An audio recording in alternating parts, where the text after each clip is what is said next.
Okay. We went to the home that they were supposed to be looking at. They have no phone numbers. Who were they? I mean, let's see. They were, I believe, Mr. Latour's girlfriend and her two sons. Her two sons, though they're not his sons. Okay, is there no contact order we need to drop then? Okay, sir, you understand what this is? It says it's a case is now being dismissed without prejudice. That means in theory they could bring it back. That's extremely rare. In fact, it's fully never done unless you were to Your Honor, have the further witnesses problems. make themselves available. That's what I'm saying. But I presume if they're not, they haven't made themselves available, I presume it's because they don't want to pursue the matter. But like I say, if they came in and, I guess, whatever, said the reason they're not available because you've been intimidating them or telling them to hide out or who knows what, I'm not saying at all that you are, and that could be grounds for them to bring it forward and refile and so forth, okay? Any question about that? There was a no contact order out, so you need to step over towards the computer screen there. So you'll get a copy of the dismissal of the no contact order.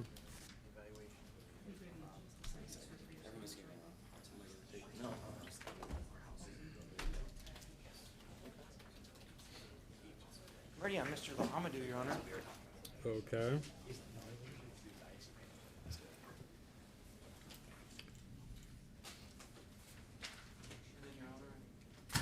Okay, it's just, we're gonna do this one.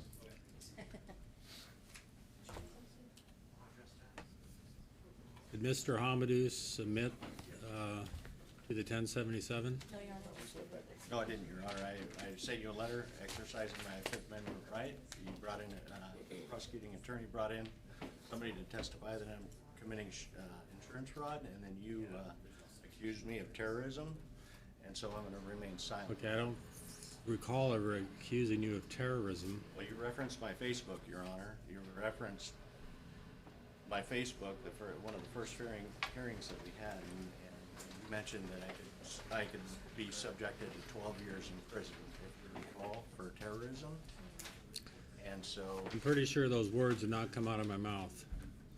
'Cause I don't know anything about 12 years there was a, for terrorism. I would indicate you have sent numerous letters, I don't, lost track, 4 or 5. I've given those to the prosecutor and to your attorney, and you've asked me questions such as how much stock do I own in Bowflex? Wanted me to I've asked you, respond to your yes, questions. direct questions. Yeah, you did, about how much stock I have in Bowflex. As far as I know, I have none. I mean, there may be state retirements that have some kind of annuities or mutual funds or something like that. You've also asked me how much of the jail I own and how, you want to know the percentage of the jail that other judges own? You remember asking me those things? Yes, I do. Okay, well, we own as much of the jail as you do. I Okay, mean, good. it's owned by the public, I guess. And you've asked me why your wife's attorney has pictures of her on the cell phone, and No, my attorney, I've asked for discovery of. no, you've asked me why your divorce attorney has pictures of your wife on his phone. I have no idea if he does. I presume he probably doesn't, because you've also indicated in your letters that you think that same attorney is poisoning your dad to get his $2 billion. Do you remember telling me that? I put that in the letter, yes. Your dad has $2 billion. No, I didn't say that. You did, but okay. Okay. He was offered that for his company. He was offered $2 billion? Maybe 2 million, but I doubt it's 2 billion, but I don't know. Okay, that's what I So, was told. I know, but you understand, you're telling me that you think the same attorney is trying to poison your father, correct? I believe, I don't know. You I wrote would that- like it investigated, Your Honor. That's what I would like investigated. yes. Okay. And then you continually told me that I'm in cahoots or something with some officer. To the best of my knowledge, I don't even know. That's this officer who you think is out to kill you, correct?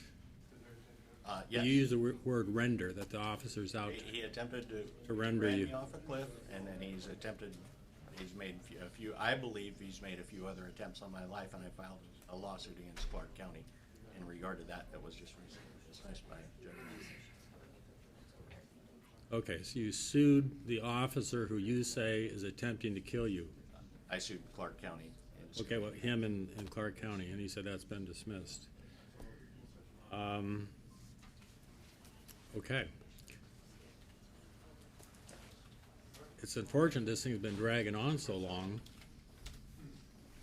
Part of it, again, is because it's alleged you made threats to cause harm to your other attorneys, so they had to close down their office, withdraw from the case, and you had a new attorney. And in your letters, you've asked me to, I think, dismiss, but I'm not sure, because you go back and forth in your letters, to dismiss this attorney, and that you want to represent yourself. I, the original hearing, if I may, Go ahead. you said that I needed to be evaluated to see if I could represent myself. You have that right. That is correct. That's And something I did acquiesced- say. I acquiesced and said, no, I cannot represent myself. I'm not in a position where I can represent myself. And so therefore, and I've Oh, asked, okay, but you did say you wanted to represent yourself, and I said, well, first I'd have to determine if you were competent before you could to represent yourself, because I myself, yes. understand you may have funds, because in your letters or in your prior conversations, you've said how you've spent, $20,000 on divorce attorneys over the last On a criminal defense year or attorney. two. Well, you said on, I think dissolution or divorce attorneys. But I said, even if you have funds, and you're not gonna use those funds to hire an attorney, I'd have to have you determined to be competent or whatever before I could let you represent yourself. Okay, so that's kind of where we're at. What new do you wanna tell me now? Well, I am confused as to, and I filed a motion to dismiss, based on, a couple of things. And the first one is I was exonerated of the charge I was exonerated of the charge on February 17th. So I don't understand why they used the same recharging document and filed a different charge. So I think that's against the double jeopardy in the Fifth Amendment. Was he initially arrested on a felony?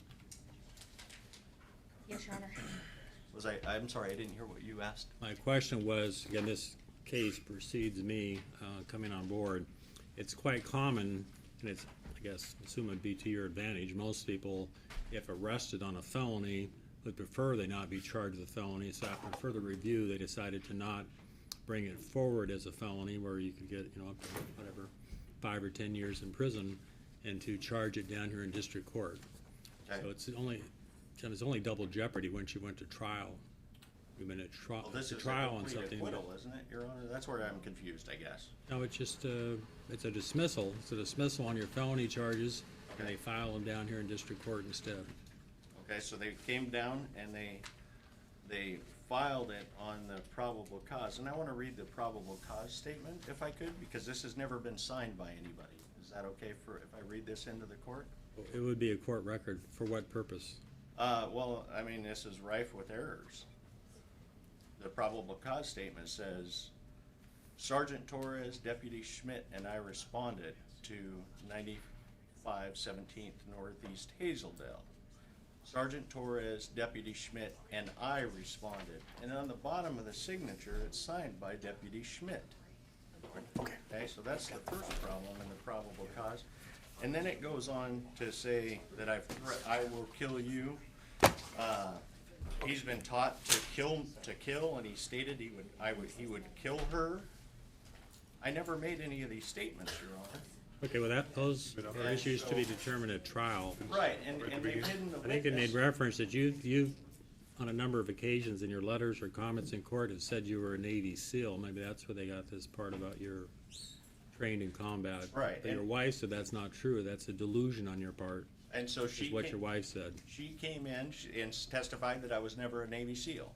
But in this probable cause statement, she says he's had military training as a Navy SEAL. So she contradicts herself right there. Oh. And she hasn't been able to be questioned for 22 months now, even before the psychological evaluation. Okay, those are issues that you can take up at trial if it's true that somebody gave what was called an inconsistent statement to Okay. an officer.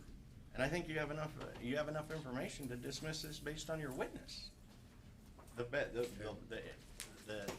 Your fact witness is not credible. She's on opiates. I have an affidavit Okay. filed in court saying that I've Okay, been on well, opiates. before we get to the trial procedure, you need to, is there a motion from the Your Honor, prosecutor here. Mr. Lamadou did not submit to the 1077 as This guy's ordered by gotta the be here for court. 20 We minutes. received notice from Western State Hospital. Is he being charged here? We're asking that he be taken into custody and that the 1077 evaluation occur at the jail. Your Honor, the order says that the order said it would be within 21 days of assigning counsel. When you assigned counsel to me, you assigned a counsel that had a conflict of interest. You assigned Katie Kaufman as my counsel that worked for Jeff Barrar, and that was a law firm that sued me for 10 years. And when I brought that up and I started asking for the files from the Jeff Barrar law firm to go back to see if he was conflicted out, he made up a story about me threatening him. Now, if he feels threatened by me asking for discovery to see if we have a conflict of interest, there's probably a conflict of Okay, interest. I don't know all I know is what little I heard, and I'll put on the record what I heard. That Okay. you allegedly made threats to somebody in their office, they had to close down their office, call the police, and then they got out of the case. There's nothing that I'm aware of, and it would be in the court file, that they had to withdraw because they had sued you before. Mr. Barra is here, I don't think he wants to speak, but anyway, so I know nothing about them suing you for the last 10 years unless Mr. Barra, Well, he was Doesn't partner know with something Dennis about that. Lane. So Dennis Lane was the guy that sued me for 10 years. And I don't, so there was obviously a conflict, and he used that conflict to make up a story about me threatening him. okay, that's your version, I guess. Yeah, and so The other- what do we just do second, about just a that, minute, the Your other- Honor? What do we do about that? But Is we're that past that, you now have a new attorney. They no longer represent you if you think there, again, I'm not saying there was a conflict, I don't know anything about the Lane Marshall law firm, is that what you're talking about? Yes, English Lane, Marshall, and And Vanderwood, and it used to be. Well, I inquire, what year did they sue you? Started in 2003, and it went through 2010. Well, I know Mr. Barra has been away from that law firm for a number of years, I don't know how many, but maybe Okay, 10 or more. and so I asked him for the files to see if we had a Okay, conflict. well, anyway, and he that's didn't another present issue. it. What, the other, that charge has been filed? Yes. And And a judge determined, I guess, probable cause, set conditions of release, it's in Superior Court or where? I think they sent it by summons because of the time lapse, and so he has a court date on November 29th. So they haven't sent conditions yet. In Superior Court? Yes. Okay, so you understand you've been charged, No, no. you've also been charged with a felony offense in Superior Court then? Okay, so, again, your motion is? My motion is for Mr. Lamadou to be taken into custody, submit to the 1077 at the jail. And Your Honor, in the And The bail second, release. and his bail now is, Right now, he's out on just release. do you have anything to say? I don't really have much to say on this. I sent an appointment up at my office for him, and 9 o'clock, yeah. his intention is clear, he's not gonna take the evaluation. I would counsel him that, talk about the facts of this case, Is in she the there? 1077 evaluation, and I'd ask him if that makes it. But I saw her running around here, I know she's. I don't, are you gonna take the evaluation? Well, I told him that I would there, on the order, it says a mutually agreeable place and time. And I asked for him to subpoena witnesses to be there with me, and I asked for Congressman Ryan Zinke, who used to be stationed with me at SEAL Team 1. Okay, well, Congressman is gonna show up I at a asked- medical type Okay, interview. and I asked for okay? Admiral William McCraven to show up, and Dr. Kevin Walters, all former SEALs, to be subpoenaed there as well. So, because I think it's not appropriate, Be a Your Honor. present, you want that, I mean, maybe they're relevant for the trial, but they won't show up and they wouldn't be part of this, And I asked for interview a by Western specific- State Hospital. Okay, Okay. you've told me, you've told your attorney you won't submit, you've written letters to me saying you're gonna exercise your Fifth Amendment rights, you had a chance to be interviewed by Western State Hospital out of custody, you refused to do that. So now I want you to cooperate, 'cause it's gonna be much better for you. The officers are gonna take you into custody. Okay. If you do submit, I mean, once this is over, my intent again would probably be to release you. But it's gonna be, I can't just let you come up with all these reasons to postpone it. It would take another month or so, or 2 months now, if we did it out of custody, because that's just how it happens, where they now, I think, interview you within 7 days or something rather quickly. So you're gonna go into custody to be evaluated, and we'll need to figure out a time. And as soon as you submit to that evaluation, understand, you can even have your attorney, you can request that your attorney be there, and they're just gonna talk to you, make sure you understand the nature of the proceedings, that you're able to assist in your defense. Those are the questions basically that they cover. I don't, he has done nothing to help me at all, hasn't investigating any witnesses, hasn't even interviewed my wife, who hasn't been interviewed for 24 months. And Okay. And you understand that. If you're found incompetent, the charge maybe be dismissed. So I guess, I don't know why, Well, or what he's doing, but, so I can't, I have another Okay. charge pending against me, and I have to sit here and I need to talk to somebody, and I can't remain silent. You can remain silent. You have the right to remain silent. You can remain silent. You don't have to talk about the facts of this case. Generally speaking, in these 1077 evaluations, they're gonna talk to you about things other than this case. and I guess someone will notify Superior Court, maybe they'll move them up or whatever they'll do. Probably, Your Honor. What was Also, the what date charge in should Superior we- Court? What date works for you, Mr.? Return? It's usually 2 weeks, so do you wanna do 20 or? Making death threats, apparently, Well, because it's felony harassment. Let's do the 28th. That was the charge in Superior Court? All I have is this little note that says was charged, and to be felony harassment, has to have some sort of death threat involved. Against who? I'd A advise Barra you not Law to talk Firm or about- somebody connected with one of your prior attorneys, I believe. Mr. Superior, you can be around this time. No, I have court, Portland, but, Um, I'm okay doing it next month. There's no bail? You don't have an order ready? No bail. I guess I could. Do something else. They can note it on sooner. I mean, if they can evaluate you in the next couple of days, we'll do a hearing after the evaluation's over, and I'll set some conditions. Or release you. Again, I just want you to cooperate now, obviously. Be the gentleman that you seemingly have always been in court. Okay? I'm really encouraging you to cooperate, and whatever they prescribe medication, I think things are gonna work out well for you, whatever they do. And we have a more of an understanding of conversation, and you can understand what's going on better, okay? Okay. Thank you.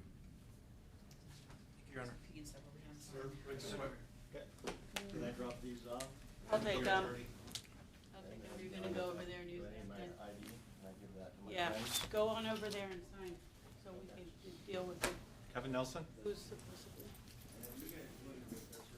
Mr. Nelson's in custody on, Just a minute, they're not gonna let them walk over for a minute. well, it's just gonna be a set over. Oh, Track okay. with the pending felony. He was arrested on, Okay, how far out?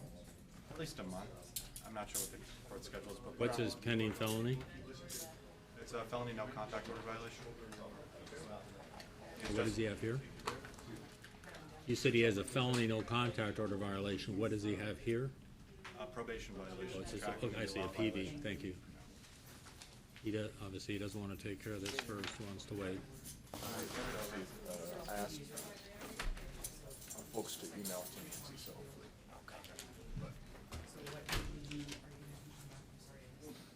Come back mid to late December, if not early January on the DUR docket.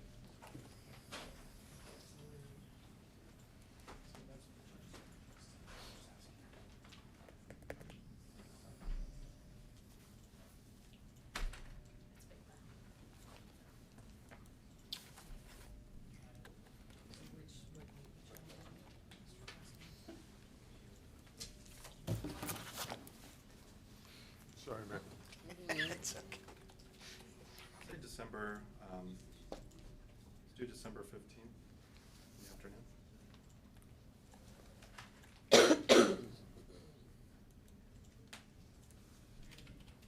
Is this still on the computer? You're gonna sign for December 15th? Gonna do Tamara Spear? Wow. Your Honor, Ms. Spears here on a readiness hearing to execute a waiver of speedy trial and set this matter over. Looks like she just needs to complete an anger evaluation.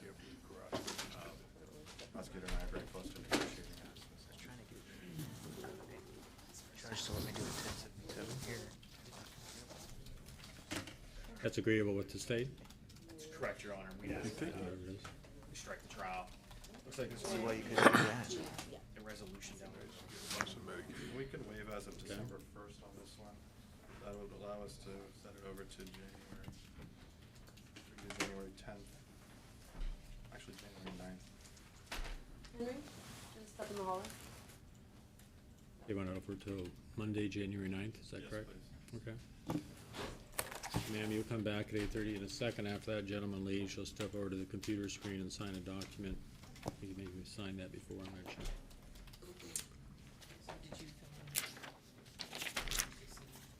Just setting it for.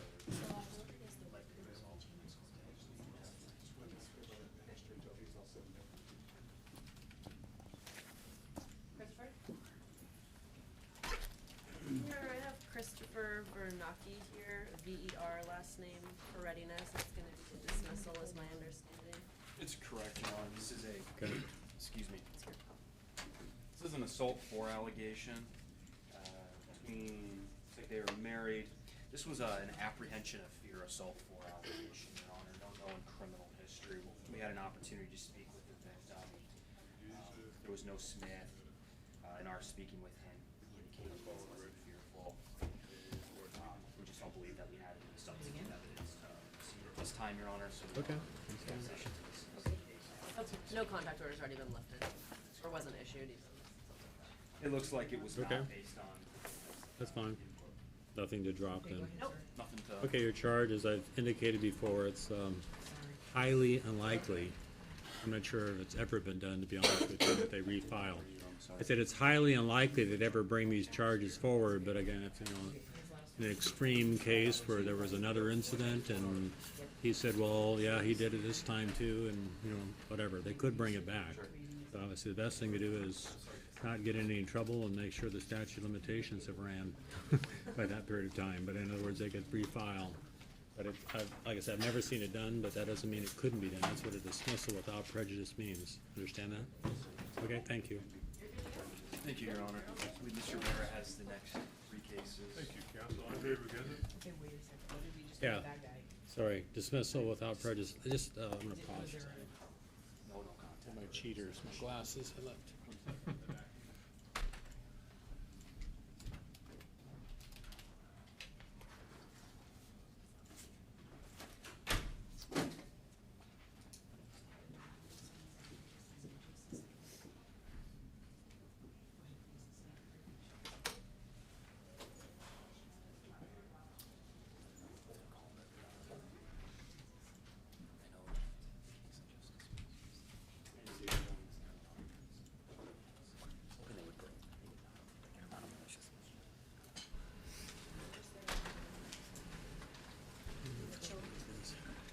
What year did you leave the Marshall? 2006. It's been 10 years. I didn't even know who, I heard that name, but I'm not sure I ever met him, or seen him, Yeah, I who don't, Mr. Lane is. rather not comment. Yeah, I on the understand. record on the case. Yeah, I know, I don't know. That way you don't have This is Mr. Regenza, Your Honor. When the court's ready, we have a trial date set for the 16th. The defense is calling you ready. General denial. No alibi. What's the charge? Competency. Assault 4 times 2 against mom and grandma. Mother and grandmother. So it's gonna go to trial this Wednesday, is that correct? We're prepared to call our case lawyer. Okay, any, you indicated what your, general denial, is that what you said? General denial, yeah. Not self-defense, but just general denial, I guess. Any additional, I don't remember if I've signed the omnibus, if I did that at trial setting, or, all information's been, I guess, exchanged, it needs to be exchanged. We'll have a trial, you need to be here at 8:30 this Wednesday for your jury trial. Right here? Yeah, right here, yeah, it will take place in this courtroom. Call me Tuesday. Okay.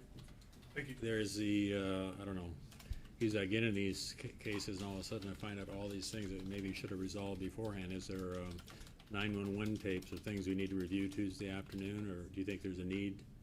I'm not offering a 911.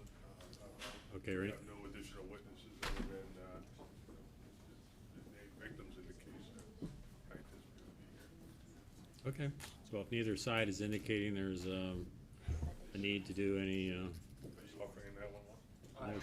motions or things that we need to take up prior to the trial. Okay, thank you. Yeah, Thank you. that's well laid plan. What was, I'm sorry, his name? There you go. Ariana Mitchell? He's gone. Guys, he's gone. It's not in this case, though. Yeah, I'm passing up on Ms. Mitchell, it's case number 60-0562-442. I'm passing up a motion to dismiss without prejudice. At this point, we're not able to prove initial aggressor, and it's an assault court case. Okay, Thank you, counsel. No objection. And this was an alleged assault on whom? Alleged assault on Ex-boyfriend? Okay, is there no contact orders to drop, or they've already been dropped? Wait, he's talking to me. Second, okay, that's fine. Can't he- you Well, Either, represent my from either counsel? side, can just tell me if there's anything else I wanna do to No, help you. there was never a no contact order with it. Okay, then there's nothing that she needs to sign, and, I don't believe so, Your Honor. if you did wanna tell me something, now you can. I did, I was just gonna say we're actually dividing the apartment, so there wasn't So anyway, you're separating and won't be any, future issues, I hope. Okay, so again, this is being dismissed without prejudice. As I said, it's highly unlikely, but if you got into, other trouble, or he came forward and said something and whatever seemed to be unusual, that he was threatened to drop these charges or who knows what, I'm not at all saying he was, I guess they could bring it back at a later time.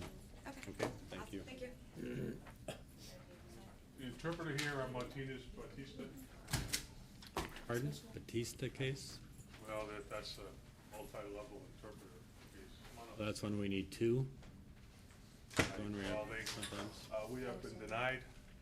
Did you get the email from interpreter services saying that they would not be providing an additional interpreter because they don't believe that he doesn't understand? You need one? From, Okay. Cindy, I don't know that I've seen that. Was it okay, I'll just me forward it to too? you. What? That was a concern. I'll forward it to you. So I guess I'll wait for the Okay, interpreter he doesn't Mr., understand. what is it? Batiste, what's the name here? Okay, well, we can, we'll put out the word that we need a Spanish interpreter, I guess, for Batista. The Spanish interpreter is going over plea paperwork with Ms. Hawk and her client. Outside?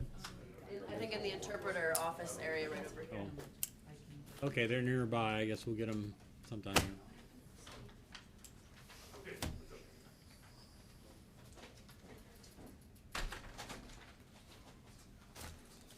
Some other people are Do we do all these? waiting for their attorney. Anybody here what's called pro se representing themselves that does not have an attorney? On it right. Yes, there's one lady. What is your name, ma'am? Phyllis Newell and James Denori is rescinding, restraining order. Okay, it's not, okay, He doesn't like I'm sorry. His name is? His name is James Denori, Honore. Okay, let me look to see what I got here.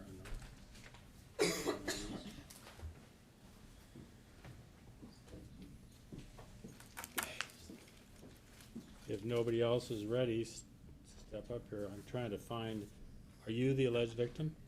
No, his mother is, and she's over on the other side there. The mother is. What's your name? Honore, Livermore Honore. I'm trying to, found it, okay. Thank you. Okay, figure out who is whom and so forth. Okay. I'm his authorized representative. Our lawyer said that he wasn't gonna handle it, that we had to handle it ourselves. James over here. I'll let, you're obviously not an attorney. No, I know. but I'll he- let you be here as a friend. Are you his guardian or something? Just an authorized representative, not a legal guardian. Okay, but authorized is he like in a group home or something? When you say authorized We're trying to get him representative? into one, yes, but, he has me do all of his appointments and Okay, business. fine. Are you with DSHS or something? No, just a friend. What's an authorized representative is a new title to me. Who authorized you, I guess? He did, because every time we go to do something, he's the one that has me determine, the information for him, to get him like appointments and get him through DSHS and all that. Okay, well, it sounds like you're something like a designated payee for him or a guardian. He's on, I am a rep payee for him, yes. okay, so he's on SSI, Yes, something. SSDI. something like that, or, okay. So, again, sorry, these, agreed. You, Mrs., you have the same last name as him? Yes, my husband's name, Honoré? yes. Okay, kept trying to read it. So, you are the alleged victim in this case, correct? Correct. Okay. And you said relationship is parent-child, I mean, he's your son. And it says you want the order modified or rescinded. It says to meet and see James away from above-mentioned residence. So just so I understand what you're saying, the alleged, whatever the activity is, took place at your home? Yes, sir. So you want to be able to see him, but just not have him come to your home? Correct. What you're indicating? Okay. And where is his home now, if you know? He stays in a group home, or He is in a shelter.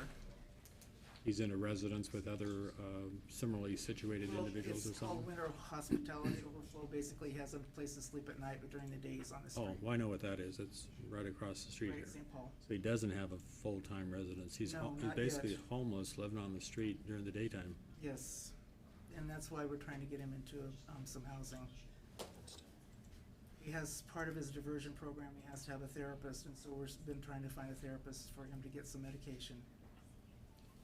Okay, and the prosecutor can update me, because I'm just trying, is it part of the diversion? He's in diversion? Yes, Your Yes, he Honor. is. Okay, that's fine, okay. Mr. Honoré is in diversion. This is, he suffers, I believe, from autism, and mischief in their home. And he entered diversion on 10/11/2016. He was to undergo mental health evaluation treatment to help cope with his autism. All indication is that he's complying. He has no criminal history. This is his first criminal, he's not convicted. There's no question. And we would defer to Your Honor on this. It sounds like she wants it modified to be a restriction from the home only. So basically, they can have contact, just not, he's just, can't be within 250 feet of their home. And we would leave that up to them. Okay, and again, that's what you want, the best way to phrase it. That you can go visit him, meet with him at restaurants, or go see him at the shelter at nighttime. But you still, understand, you still can't go to the, I guess we used to be called the family residence, I guess, it is the family. He lived with you at the time? Yes, When this, my husband, his father, in the residential home. His father has not made, at this time to, modify or rescind the no contact order. So I'm acting independently on myself, because there is business yet to be taken care of with my son, he Was has- the no contact order though, does it, I don't have it in front of me now, does it just address her, does it address the father too, do we know? It does say the father. It lists both. So, So your husband does or does not wanna have contact with him, do you know? I don't know, I have not talked in depth with him. You live with him though? Yes. Okay. I don't know, thought maybe you would, if he doesn't know you're coming down here to have it dropped? He knows I'm coming down here to have a drop, or meaning, Or modified, okay, well, Yeah, and he still, I guess, if he can't go to the house, I guess, by inference, then he won't see the father, but I just wanted to know if the father, you probably speak for him, if the father wanted to talk to him or see him off-site too, but you don't know. I don't know for certain his feelings on that. I'm here because I handled his affairs before Miss Phyllis, did. And Understand there's that. business yet to be completed. Okay. Figure out the language. I will, modify it.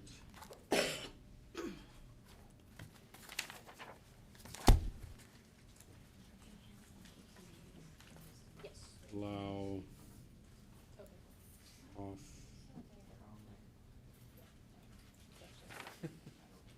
Fortunately,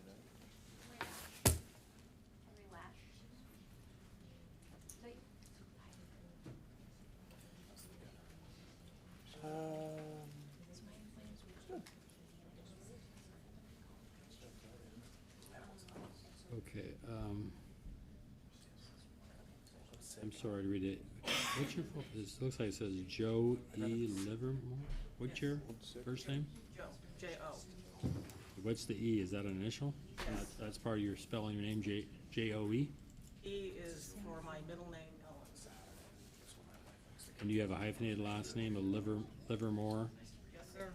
Okay. Honore? Is that what it is on the order? So I know what I'm writing here with mother, but Joe E. Livermore Honore. He's just swallowed?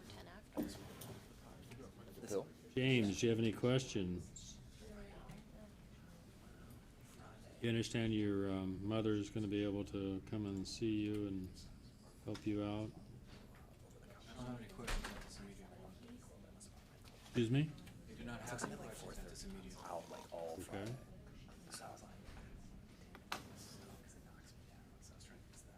Angel pad. Sometimes that's all it takes for me, you know, just a really good night. Yeah, really. Yeah. It's funny.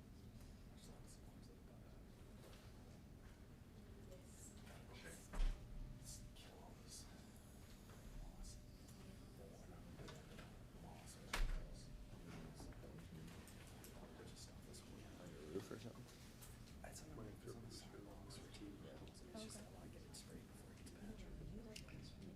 Okay, here's what it says, so unless you understand it. It said modified to allow off-site visitation with mother, and I put in parentheses, Joe E. Livermore Honore, but still may not be at family residence. Does you understand that? Is that clear enough for you? Well aware of that. Okay, so make sure you understand how it's being changed.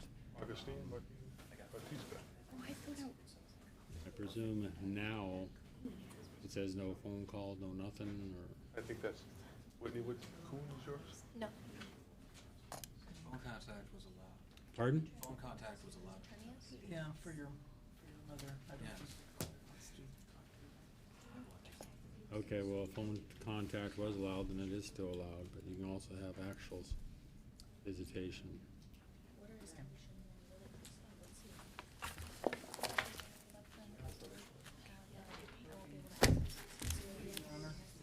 You're welcome. We don't have our interpreter, Your Honor. We do, right? Mr. Batista? Okay, what is, Augustine a second, this Martinez. status of his case? Mr. Batista speaks a dialect. The charge, He has been unable to understand the Spanish interpreter. I believe this is our fourth attempt. And I would ask the court to question where the tricky interpreter is. just a sec.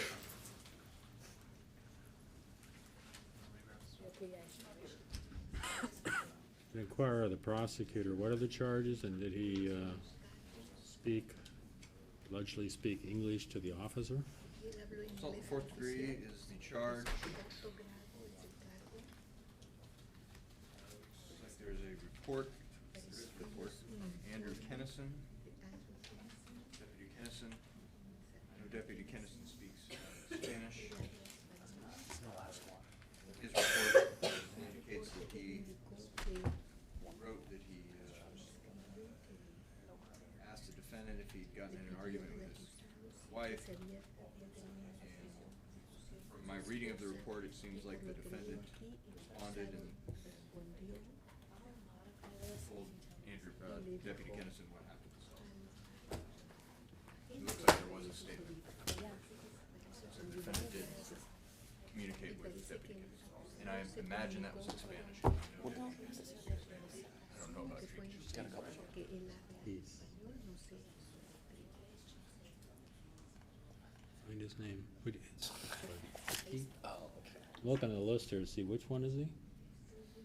Martinez Bautista. With a B? Yes. But M, I think It's it's under under M. M. Oh, I'm sorry. That's why. I was looking for the B's.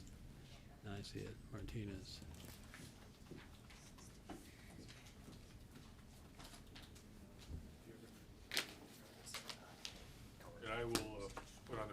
my client has indicated to me that he is unable to understand completely the interpretation made to him in Spanish. He can pick up pieces of it, but given the complexity of the proceedings, I would ask that before the court proceeds, that we have a hearing to determine whether or not he is able to understand the proceedings as interpreted.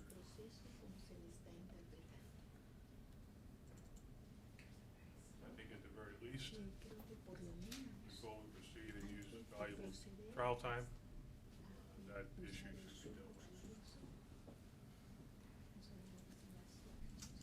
with. Can you tell me, sir, And I'm gonna instruct him not to answer until he speaks to me. you just asked me to talk to him. He asked you to talk to him? You did. I thought you said, would you talk? No, I wanna have a hearing. Earlier, I thought you said you wanted me to talk to him to see if he understood. I thought, that's what I heard you say. Okay. No, I would, that's I fine. would ask for a hearing where I can cross-examine the people you talk to as well. Just gonna ask him if he understands what's going on. I have represented as an officer of the court that my client has advised me that he does not.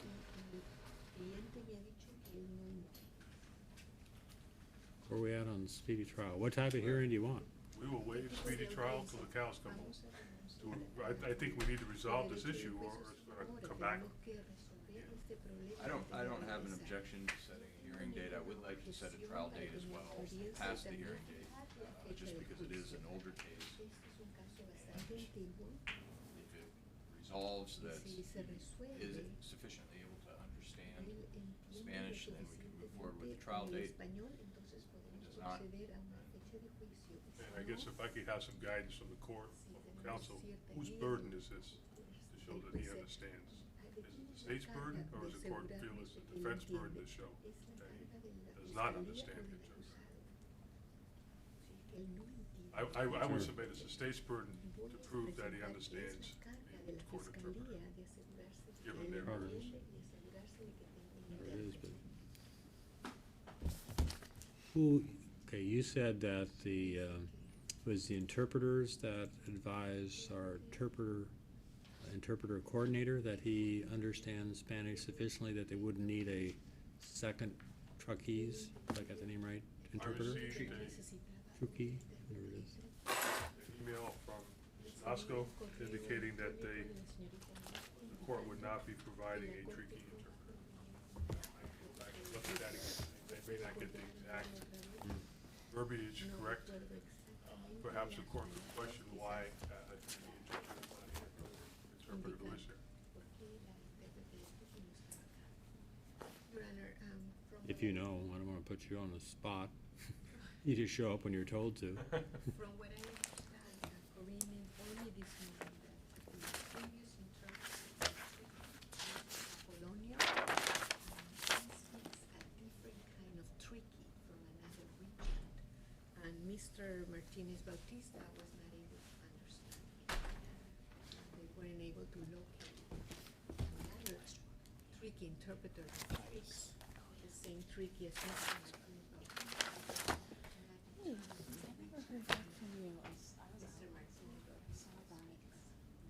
And until we do, we don't know what interpreter. It's a little bit different. You're saying they don't have a, you say truckee?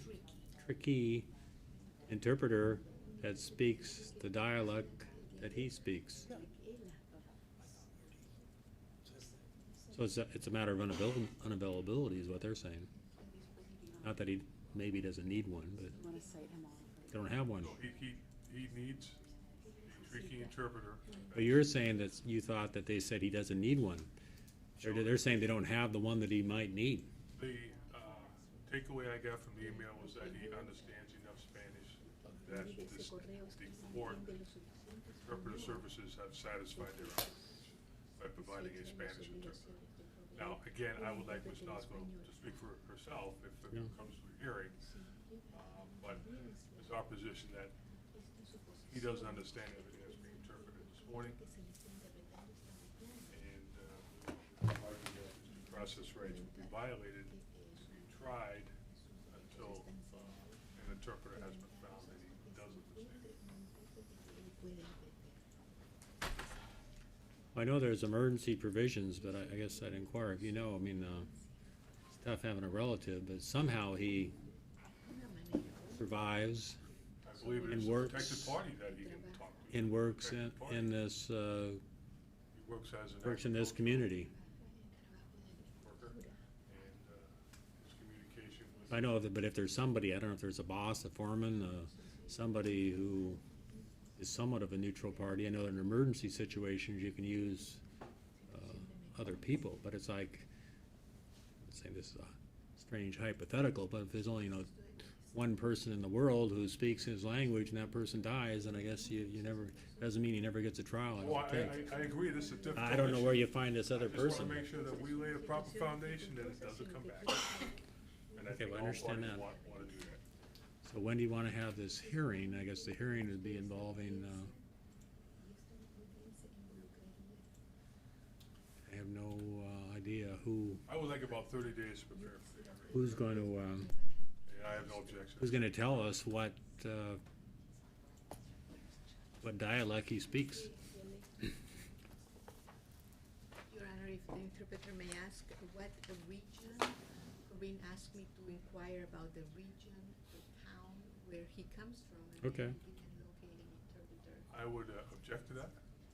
Object, we're trying to find an interpreter, so you're saying you object to him telling us where he's from? I object to any questioning of my client in court without understanding prior what's going to be said. So at this point, he will be asserting his right to remain silent. If the interpreter would like to step out in the hallway and discuss it, counsel's free to come. I don't know what the answer is going to be, and I would advise him to remain silent. He has already answered in court on several occasions. What was his answer then? He speaks a different dialect of Triqui than the interpreter that was here last time. There is a, for want of a better term, a formal and an informal form of the language, I believe. Is that correct?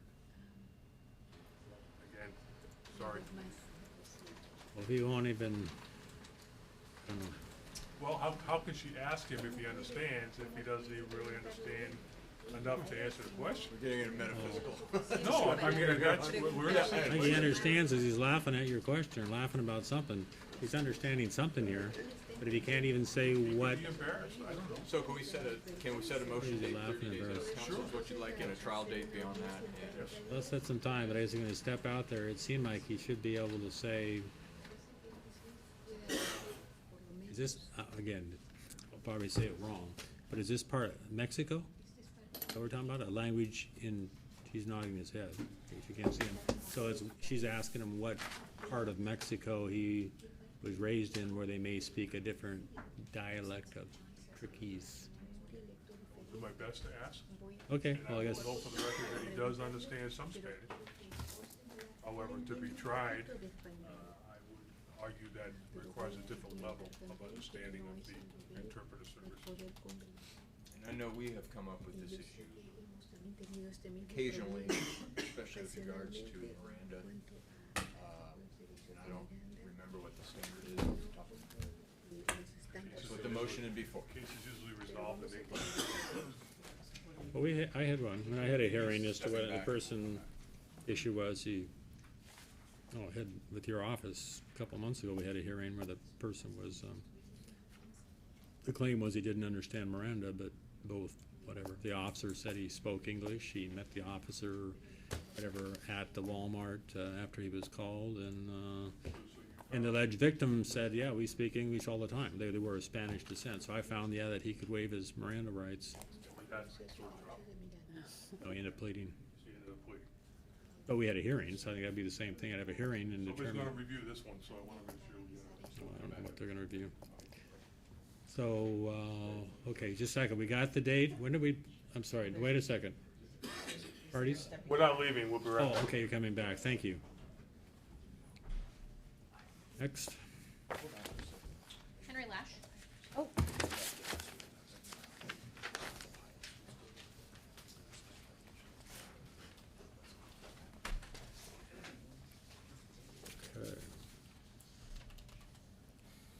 Hold on, Mr., is it pronounced Lash? That's Lasch, gotta find your name here, sir. Your attorney's passed up some paperwork that would lead me to believe that you're gonna enter a plea, is that correct? That's correct. Okay. I need to amend the charge, as I see it here, it's being amended to, disorderly conduct, non-DV, from assault 4 DV. Is that right from the parties, what he's gonna admit to? Yes, Your Honor, that's the plan. Maybe you, one of you could tell me what happened while I'm doing this typing here? It's an in re bar Newton plea, Okay, so it's gonna be in re bar. we'll allow the prosecutor to provide a factual basis when it's appropriate. Go ahead and do that then, why type here? This occurred on It's August 26th. 26th, this year. 2016. The victim is Henry Lash as well, aka the defendant's father. They were in an argument, and the victim basically indicated that his son punched him in the face and pushed him down. And he had a visible welt on the side of his face, and he did suffer a cut to his finger from his own cane. Oh, his arm, sorry about that. But it was from his own cane. Yes, because he had a sword in the cane. Yes. Had a sword inside the cane? Yeah, he has a sword inside his cane. He was trying to pull out the sword part of Well, it, in or order something? to get the sword out, you have to unscrew it probably about 4 or 5 times, so it doesn't just pop out. I'm not, didn't say it did, so. You get a chance to explain in a second, sound like not the greatest situation. Amended disorderly conduct, 9A84030. It's gonna be non-DV.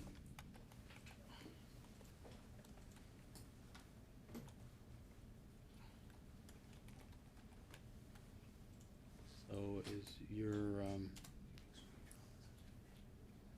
basically what a Newton plea is, if that's what you're doing, when I get to all this stuff, is that you're conceding that a reasonable fact finder, hearing the evidence, could find you guilty, or alternatively, you're gonna take this, reduction down, even though you didn't use, aggressive or abusive language, just to avoid having to go to trial. You may have rights of, for self-defense, or think you did nothing wrong because he was attacking you with the sword, I don't know, I'll listen to what you have to say in a minute. We're gonna go through sentencing now, I believe, right? That's the intent of both sides? Yes, Your Honor. Okay, pled guilty, second. Is the father, he's not present, is he, or is he present? No, Your Honor, there isn't a conflict order. I believe it was Did he came to court and asked, said he didn't want one or something? on October 11th. He came in and it was rescinded. I don't recall that vividly. Do you live with him now, or were you a caretaker with your dad or something, or I wasn't, you just happened to be there visiting him at the time this all happened? no, I was living with him at the time. But I we're no living longer there. with him now. Okay, I've made the amendment. Let's get to the, you went over this with your attorneys, you understand what, oops, got the right one here. You went over this plea form as well as this pretrial agreement with your attorneys, so you understand what they're recommending, right? I do. Which appears to be, to me, credit for time served and some, lower fines. You did do 1 day in jail, is that right? No, I didn't serve Shady Joe. How many? Oh, he did? Yeah. 3? I went in on the 26th, and I got out the following Monday around. That's fine, Your Honor. 3 Oh. days credit is Okay, you're 40 years of age, completed 12th grade of school, got Ms. Kaufman as your attorney, given up all the rights contained in paragraph 5, A through F about speedy public trial with impartial jury confrontation, compulsory attendance, presumption of innocence, so all those rights go away once you plead guilty, and you have a right to appeal a finding of guilty after trial.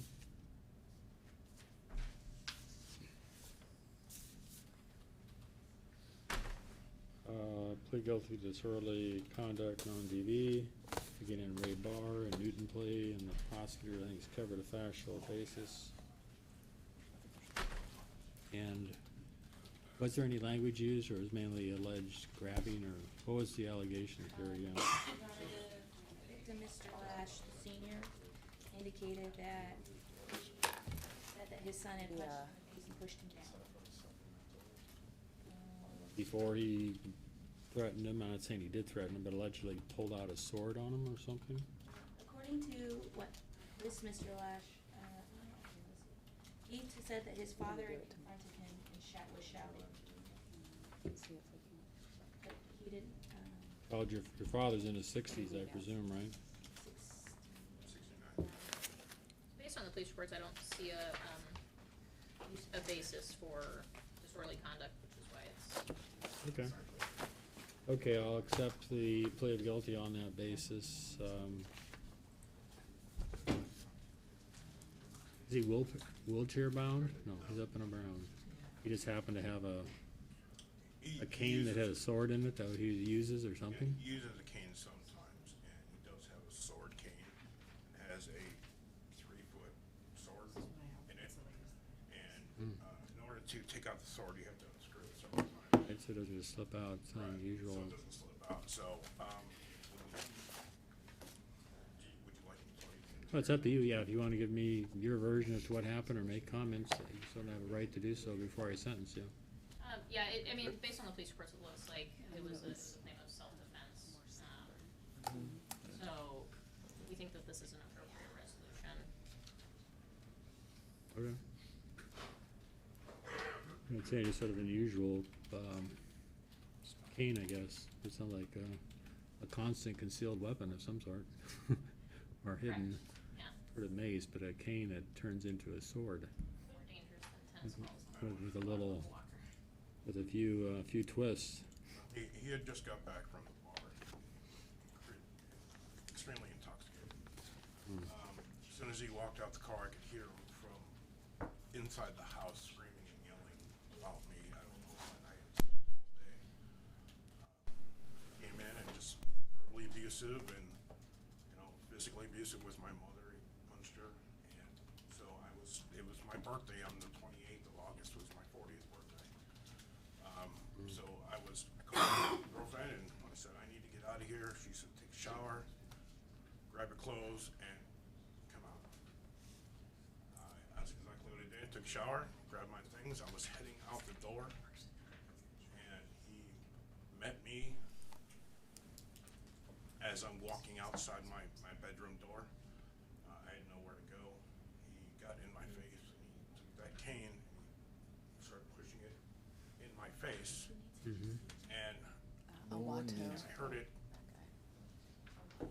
kind of open for a second because he was pushing so hard. You knew it was a sword cane. I did. Sword cane, if I'm saying this right. And it scared the heck out of me. I was terrified. I didn't know what to do. I was literally 10 seconds from walking out the door going away for the weekend. I was trying to avoid the situation, but he cornered me. I didn't know what else to do. So what did you do then at that point? Pushed him down. What? I pushed him down. Pushed him out of the water, pushed him down to the ground. So I could leave. Okay. Well, by pleading guilty, you're giving up any, right to have your trial and right to, claim self-defense that you're, could find out to be reasonable. I see you have no, well, never, but eons ago, 1990, that got dismissed. In 1996, I guess you had a simple assault DV that got dismissed. And no other assault of, That wasn't me. That was my father. He had the assault on me. no, then This is because you have Lash similar name? 4, and his father is Lash the third. Yes. I don't know. They somehow have it linked to your file of, That was not me. That was him. that would have been 26 years ago. Because she still would have been adult. Or you're 40 now, yeah. I don't know. Tricky. Or excuse me, is it 26? Let me ask you a question. Oh, no. 1996. Follow the whatever. changes. Good one down. DV better than assault for 20 years ago. immigration So consequences. it was before my birthday. Anything with a DV is Okay, I can open that one up. short list of deportable crimes, right? Hmm. Is there any way If it's a definitely was not big sentence, an right? It says assault in my life? dismissed. Assault for 364. No, I'm thinking There's ways, discon, DV. yeah, what's called Well, those are two options, discon DV or assault for non-DV.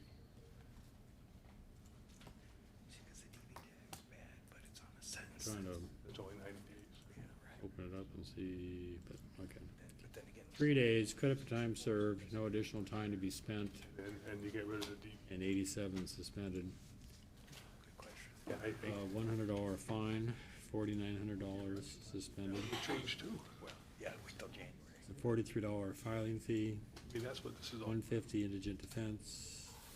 There is no work program I'll fee, because you're not WDA. having any work program. My file. There you go. What might the restitution be? Yeah.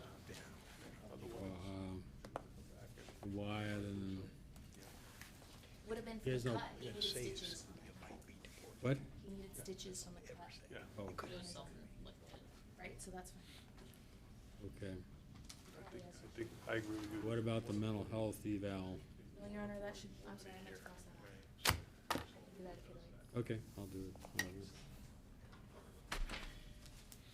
Okay, there are no conditions for you to comply with other than be law-abiding for the next 2 years. I was trying to open that up. All it says is you appeared in front of Judge Aislinn and that it got dismissed. Yeah. So Makes her a DB case, cause they can look. we can, your attorney or, Just that he assaulted another person. I just say it says 2092 VCA. So that means the city A of Vancouver relationship, and he does it all the time. case. Part of the deal is. don't You go over the correct. counter and ask them if they can provide it. You can see, I mean, obviously if it has a different date of birth for the person that was arrested, then it wasn't you. Yeah, no. That would be the key as to what was the date of birth of the person. But it does say, your date of birth is 76, right? That's correct. I think it was you. On the ticket, it says 08/28/1976, the fourth, yeah, so. If you were charged with, it says domestic violence, your arraignment was held on November 5th, 1996.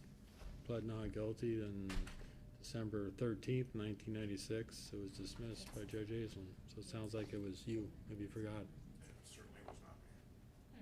It sounds like it's not showing up on NCIC either. But, might be something worth, I don't know. chatting with Ms. Kaufman about. Yeah. Call me today. Yeah. Okay, thank you. Okay.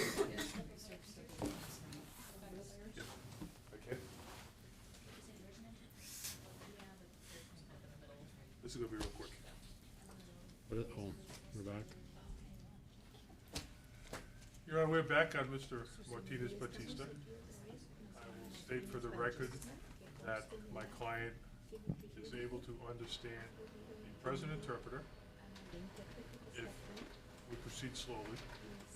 I am not confident that we can go to trial. However, the state and I have worked out a potential agreement that would avoid trial.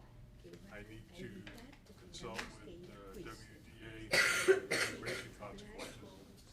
So we're asking for a 1-week set over. And at that point, we either return with a change of plea or we will set a trial date. And I can advise the court that we will probably go forward with the Spanish interpreter and change of plea. Is that acceptable Okay, to the parties? yeah, just, Okay. so set it over 1 week. That seems to be Okay. a less busy day. That's fine. Okay, Para el 22. thank you. Hey, Jerry. Gracias. So, sir, you understand you're gonna come back next Tuesday? Entonces usted comprende que tiene que regresar la Next próxima Tuesday. semana. Yes. El 22. I just want, with the correct date. You'll get it when you sign. Can you read any of the English, or she'll interpret it to you when it comes out of the computer there?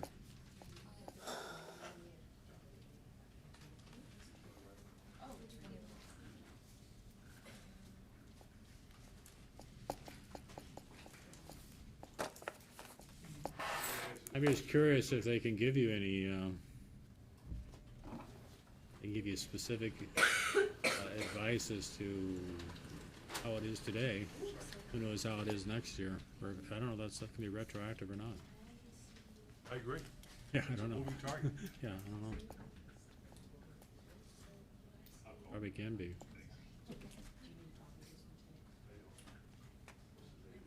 I have an interpreter change of plea, but I also have an FTA, so I can call the FTA while we wait for the interpreter to finish up over there. The FTA I have is Kenneth Mack. I'm sorry, you turned around. You said, what's the name? Last name is Mack, M-A-C-K. Kenneth Lee Mack is not responding in the courtroom. He was supposed to be here today for readiness. Correct. So his jury trial was set this week. Correct, it was scheduled. Generally, I do book and hold if they didn't show up for a jury trial. The charges were assault 4. Is he out on bail? He was released on his own recognizance after serving, or a supervised release after serving about 12 days. Are we moving to add count 2 bail, I John? don't remember that. Did I release him? Maybe someone did. Your Honor, my notes say that it was supervised release and $2,500 bail, so I guess it took him a bit. So he did post bail then? He did not post. Supervised released and then? Yes, he was taken in, bail was set, then he was cited in for a change of plea, changed his mind, and at that point we struck the change of plea but asked to have him released on supervised release, and the court granted that request. Me? I'm gonna ask about it. I mean, I heard in judgment? How could that happen? Good chance. Was I the one that released him? I don't remember. So now he's on SR. That's what you're saying. I believe so. I checked GIS this morning and it just said ROR, but I think my personal recollection is that it was. What day was that?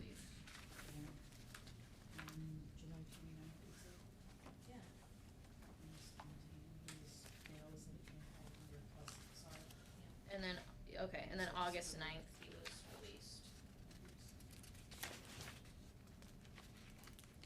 Released by SR? He came back to court and was released, whatever.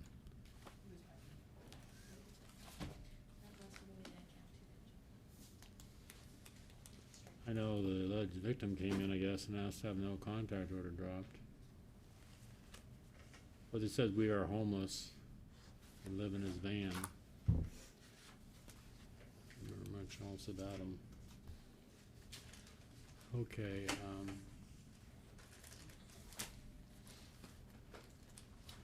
second.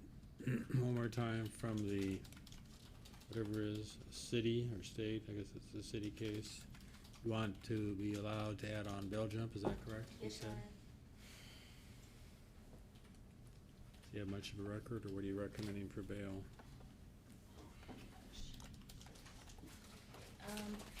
Your Honor, originally, let's see, it looks like he doesn't have much of a record. He has a 97 PCS in Washington and a 91 2 counts of PCS in Oregon. However, apparently, I guess we recommend $5,000. Okay, bench warrant, 5,000.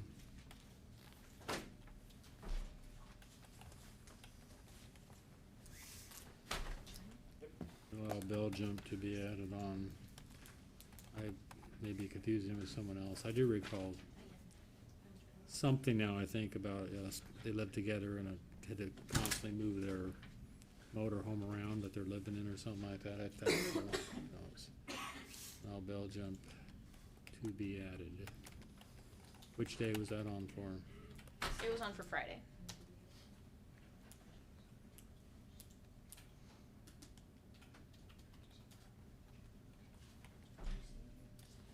Yeah, I should, I mean, I know those, but I don't think it's very good. Okay, need to send that to the warrant desk.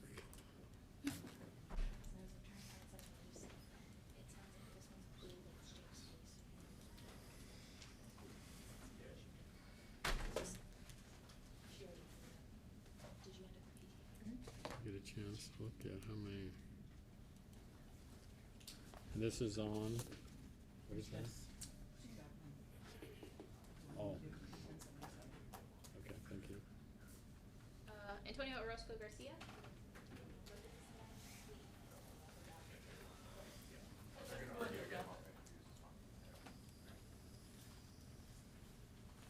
Your Honor, this is Mr. Orozco Garcia. He'll be entering a change of plea pursuant to a pretrial agreement.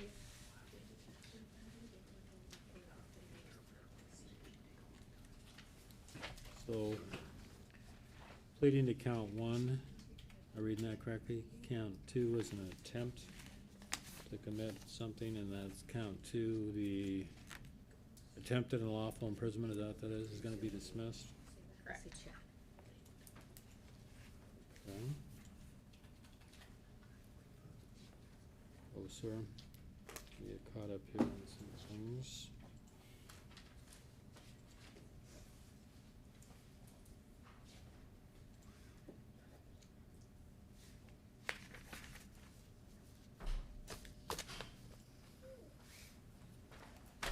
You speak some English? About 70%. 70, pardon, you understand about 70% of English, is that what you said?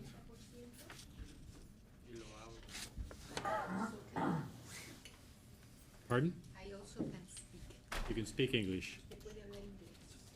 Yes. Okay, can you read English? ¿Puede leerlo? Yes. Okay. And you're able to read this document called Statement of Defendant on Plea of Guilty? Yes. Okay. I'm gonna go over it with you.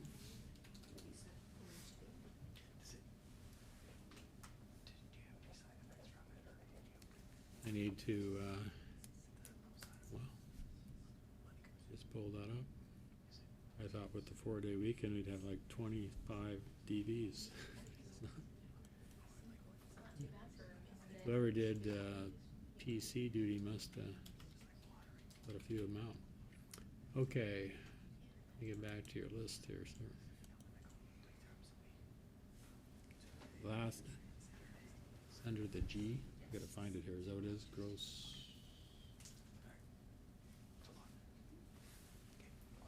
Or it's under the O, oh, it's an O.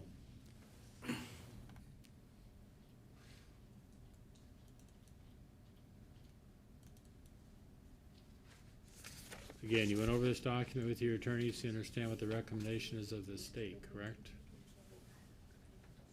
Yes. Or city of Vancouver. And,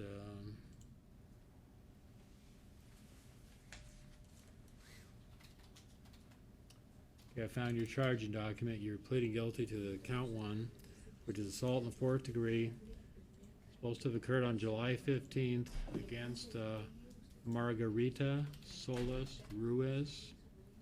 Is that a spouse or girlfriend or? Girlfriend. Girlfriend, okay. So there is or was a dating relationship then? What that is, okay.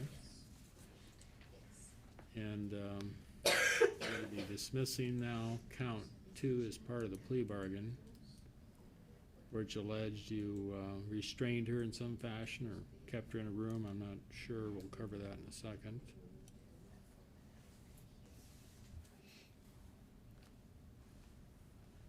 And count 1 stays as DV, right? Correct.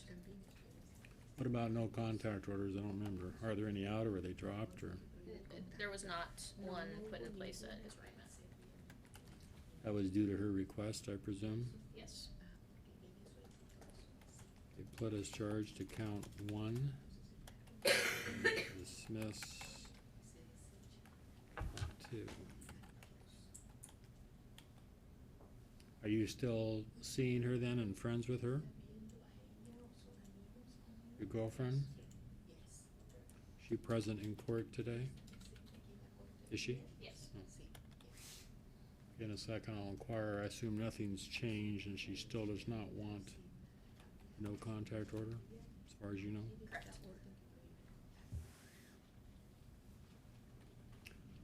Okay, I got it all written here, which again is pled is charged to count 1, dismiss count 2. Okay.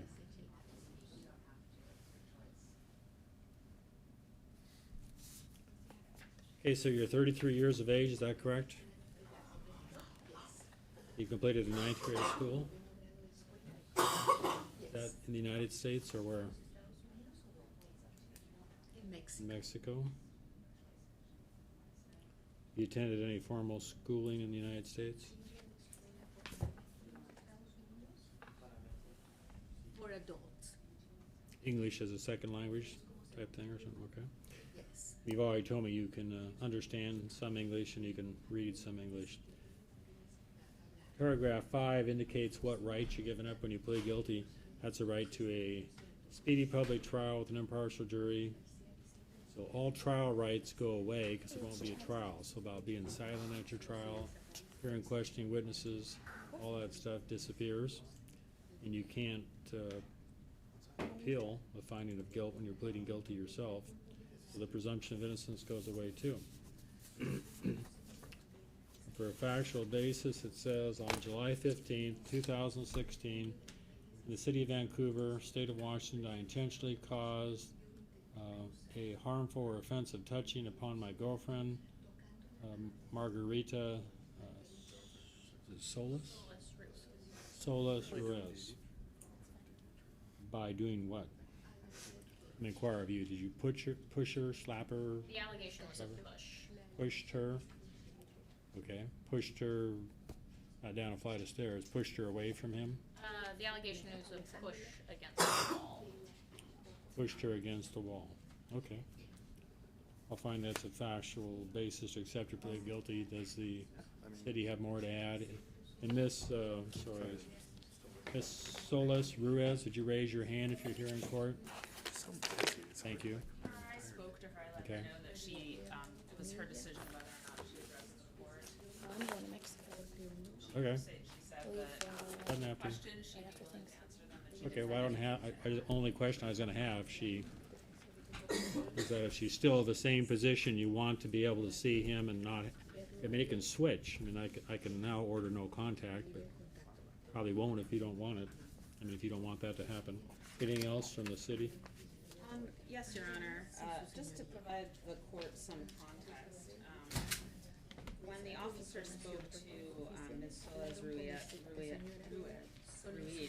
was visibly upset. She had tears running down her face.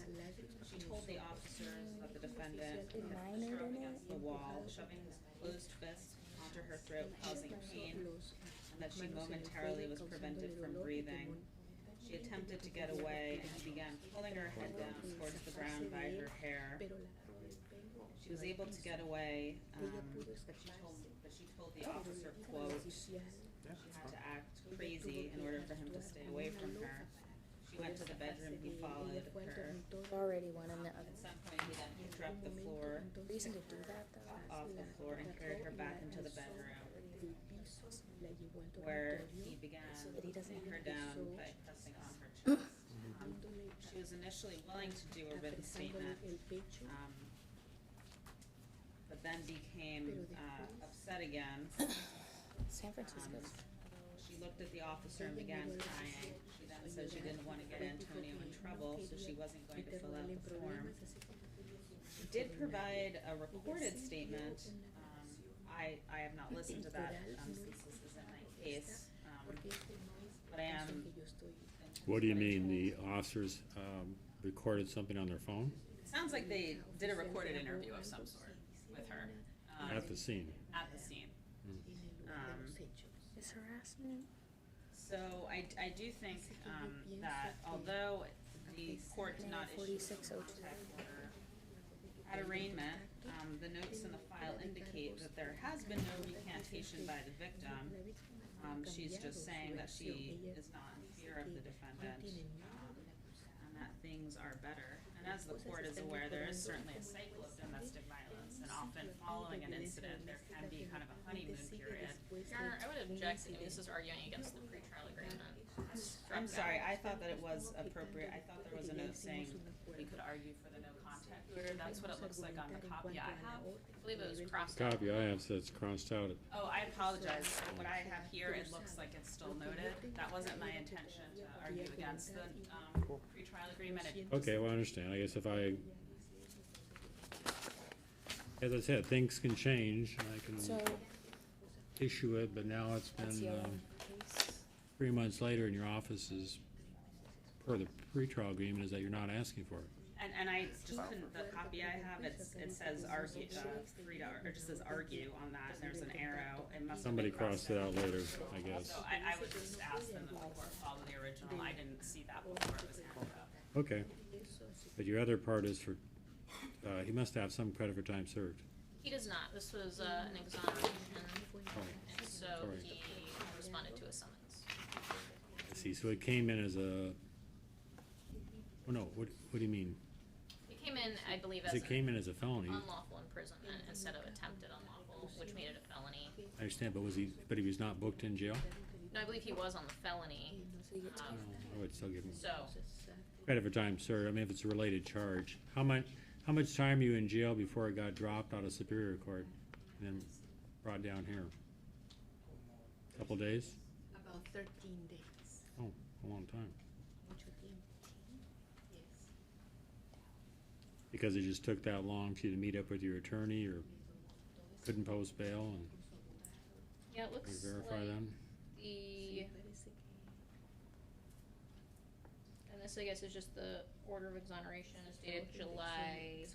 I don't know if there's any cases, but my general policy is that they were involved this incident, not something else. It wasn't like a DOC hold. You should get credit for time served. It looks like he was summoned in though, so that would have meant he was released, unless we would have had to charge the case, but I don't think the assigned prosecutor. I can call it back. Why do you say you did 13 days in jail on this charge? Assume because you did. Do you remember, ma'am, don't want to put you on the spot, but was he taken away and went to jail for a long time, couple weeks? Then he was summoned back in to this court, so it sounds like. It says on the, exoneration order that I have, dated July 20th, Okay. 2016. Question I have of you, ma'am, again, not being embarrassed or anything like that, but things are going better at home and you don't want a no contact order? Did you hear what she said? That it sounded pretty extreme if he's putting his fist against your throat and you're saying you couldn't breathe. I understand it's their job to do their job, and in a moment like that, things get dramatized. I was scared, but it's not, it wasn't as bad as it sounds. Okay, I'll give the state an opportunity. You can call us back in a second. If you want to check with the jail to make sure he was booked in on a lawful imprisonment and did at least 10 or more days in jail. My intent would be if he did that, I would give him credit for time served and he wouldn't be assigning work crew. And apparently you two weren't aware that he did that? He did more than the offer in jail already? I wasn't aware of that, also since it's not on this case number, I know that sometimes judges don't apply the credit. So, I can certainly contact jail records and, I want to verify that he wasn't booked in on something else. Probably wasn't, but it wasn't like a DOC hold or something different. no. That had him He doesn't failure to have appear any on something other else. history in the state of Washington. What I can see, is that he made his first appearance on the felony on July 18th of 2016, and the order of exoneration is dated July 20th of 2016, and then it says, Okay, well, okay, we're gonna call it back. Well, that doesn't sound like 13 days, it sounds like 4 days. Didn't you say? He made his first appearance on the 16th and it got exonerated on 4 days later? when he was booked in. It's 2 Well, I days guess or he could more. be 3 or more days if I thought you said he was booked in on one day and released 4 days later. Booked on the 8th. His first appearance was on the 18th. I have to go back through to see what day. 18th of what? Taken on the 15th. Okay. Okay. If he was taken on the 15th and released the 20th, that's not 13 days, if that's what I just heard her say. So how's he get 13 days? Okay, we're gonna call this case back to figure it out. There's too much confusion for me to figure out how he did 13 days and it sounds like he did 4 or 5. I will still give him credit against that number once we figure out what that number is. We'll call you back in a second. I'm trying to at least give you credit for time you did in jail against this sentence, but you said 13, they come up with 4 or 5, something doesn't sound right. Well, they'll call or check with jail records and we'll know soon. You wanna hold on a second, I'll walk back.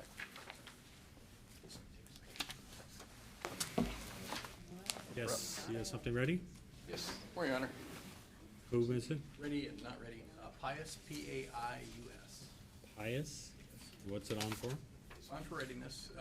We still have the one doctor left. It's Dr. Alexandru. Shotwell, M.D. I don't know why she's not scheduling. Mr. Farrow's not quite sure why either. A doctor to do, who's a She's fact the- witness? Yes. She's the one who was the initial contact with the alleged victim. This case is kind of heavy on the medical. There's a lot of professionals involved. There's an allegation of a pretty significant concussion followed by several months of complications and so forth. So it's kind of complicated. We've been trying to get her interview done for the entire time now. Apparently she goes to their office for other interviews, but just not ours. We're not quite sure why. So we're still working on that. Looking for a little more time. I talked to Mr. I Farrow guess, about so it. she, relevant, maybe relevant to restitution too, whatever, but, so anyway, the emergency room doctor needs to be interviewed because she's gonna say what injuries the alleged victim supposedly suffered. Yeah, and Right, and the victim sometimes will make statements. Well, For there's- medical Right. purposes. Exactly. Plus there's, some of the things in the beginning may not be consistent with what came later, which actually happened. So it's essential that we talk to her. I know she'll respond to a subpoena to come to court for trial. I'm confident of that, but I want to talk to her first. So, I am not looking for a lot of time, but I want to get it done, and I want to make sure I have all of it for this trial. I'm looking at, you have trial on January 4th, Judge, it's a Wednesday. I would imagine, just a Mr. second. Pius will waive as of that date. I talked to him. Is that okay? It's a trial date, yes, no, Okay. you're set. So you need You're gonna waive effective January 4th, you're willing to? No waive on the 4th, sure. Okay. I understand you have a right to have a speedy trial. It was set for one day this week. I'm not sure which No, one, I'm just but thinking if we waive it that day, that would be within speedy. it's helpful. Makes it easier for me to count. Unless you're asking for a continuance, so that part's told or excluded too. I don't know, whatever. The last waiver commences, November 17th. So that's the trial. That's still comfortable. I have to do some math. You okay with that, Judge? No, too hard. No, we should be able to do that. So we got until February 17th roughly. If he waives till November, is his waiver starting November 17th? It sounds like, okay. So is that We till got 29? Lots of time. Oh, Judge, one other thing. I talked to Mr. Ferrer about this too. Mr. Pius has been on Antabuse for 13 months now. He goes 3 times a week, Tuesday, Thursday, and Saturday. Spent about $2,000 on it so far. I never had it, but I understand it's kind of nasty stuff to take. I'm asking that he be. You've never been on Antabuse? I've never been on, no. They'd sample once. in a Not while. so far. Neither Let's have I, get so it I don't to see know. what it's like. But Judge, it's expensive, it's bothersome, it's been a long time. I'm asking that he be relieved of that condition. Mr. Ferris said. Who's this with, and why has it been going for 13 months? Well, right now it's boiling down to Ms. Shotwell. Before it was several other witnesses. but Is Shotwell's a doctor? She's the doctor. We got the other ones, What's the Judge. charge? Because I obviously never Assault seen it for. before. Assault for, against, Former girlfriend. they're no longer around each other. Right. Their history. There's a no contact order out, I guess, I don't know, okay. What's your job? So Judge Langsdorff, I presume, or somebody ordered him to be on Antabuse a year plus ago? Right. There was an allegation that alcohol was involved on that night.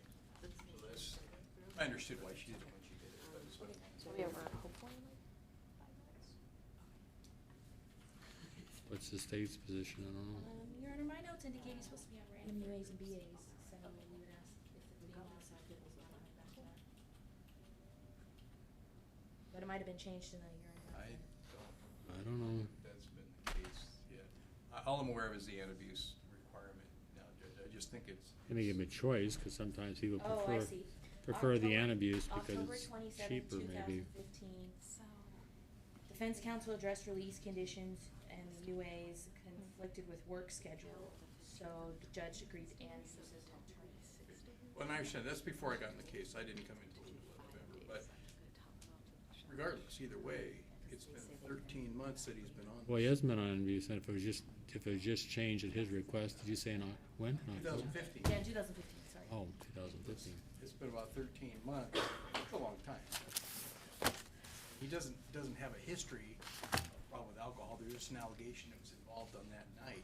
They've not had any contact in this entire time. I think he's performed flawlessly. It's just a lot of inconvenience and expense. And I don't think it's really necessary at this point to ensure the safety of the public, Judge. Again, what is the position of the state? We'd ask that it either remain as antabuse or go back to UAs and Bs. Where do you work again? No, you said a welder. Where? I'm in Gresham, Oregon. Do the industrial door frames for all different types of. You work in a plant. Yes. What hours? 7 a.m. to 3:30. Through Saturday. Hmm. I have my daughter, so it's just very, very inconsistent of me try to take her with me. Oh, you understand, I mean, you seemingly would have enough time, you'd have to be in to whatever, be there by, I assume, 4:30 or 5. When they call you in for testing. You're on supervised release now? He checks at the So kiosk. I check in at the kiosk every week. We're not asking that he be relieved of that. He's still doing that. He's had, I'm not aware of any problems. That means antabuse is working. No, I don't mean that. That means it's working well. Checking in and so forth.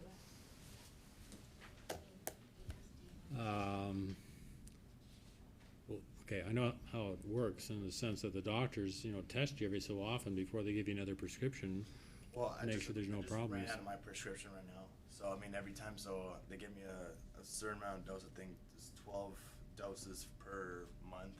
Mhm. And then I paid $2. I'm willing to switch it, I guess, just to random BAs, which will save you some money, went into UAs, but like I say, you may get called to come in, then you'll be back in front of the court for a violation, I guess, if you can't make it in by 5 or whatever time you have to be tested. That might actually be worse. Yeah, well, because I'm traffic, I'm coming from Gresham. By the time it's hard. We're not asking that the court put different additional conditions, and we're just asking Well, again- that because it's been so very long, Judge. You're saying that you thought that the antabuse was harmful, so I was gonna give them another alternative. I'm not saying it's harmful. I'm saying it's just expensive and inconvenient. It's been a long time.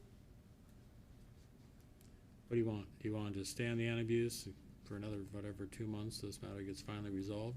Or you want it switched to, just random BAs? But random means they'll call you in maybe once a week for BA, and you need to come in. And you wouldn't have to take antabuse anymore. I'll switch it to that. I'll give you your choice. I'm not, It's expensive either way, so I'll pay more for me to even. well, it's not expensive, it's free. It's free for you to go in there and blow No, I have to into pay $25 a every tube. time I go for the BA. Like if they charge me 25, that's what I was under. That's only if they're doing that's if they're doing the urinalysis. I don't believe they charge that. That's part of the $100 fee you have to pay for a supervised release.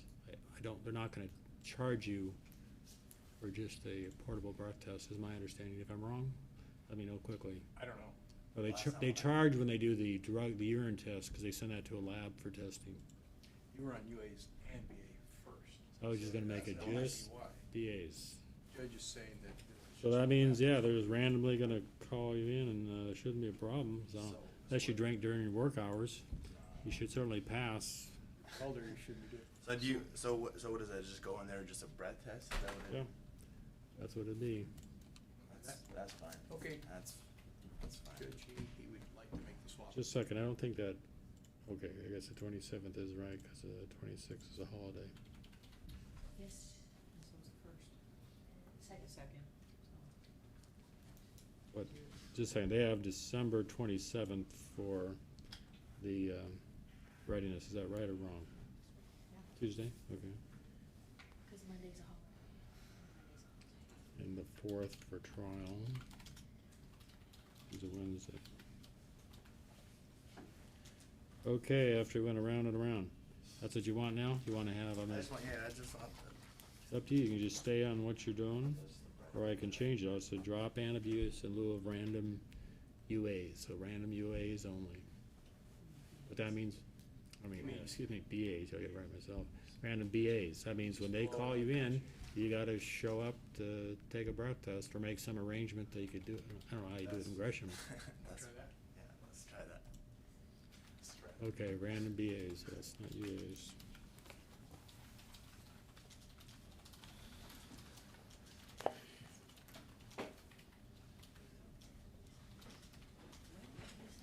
Step over to the right and get your copy there to sign, sir. Thanks, Judge. Yes.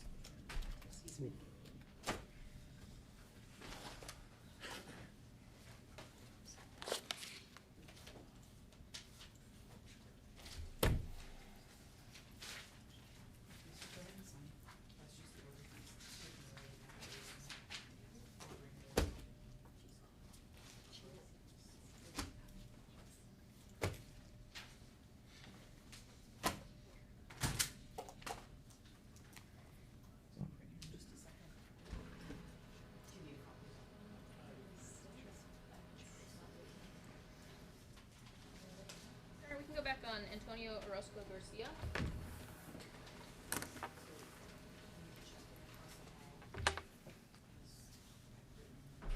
Okay, what did we find out on how much time he spent? So I called jail records. He was booked in on July 15th and released on July 20th. So that's, so what I was told, But brought back in later, or something? no, just How does the, he come up, I don't know. the, If you're having so much fun, it's like you triple the dates. He said he'd been in for 13 or 14 days. That's impossible by your calculations, right? by what jail records told me, those were the only dates he was in.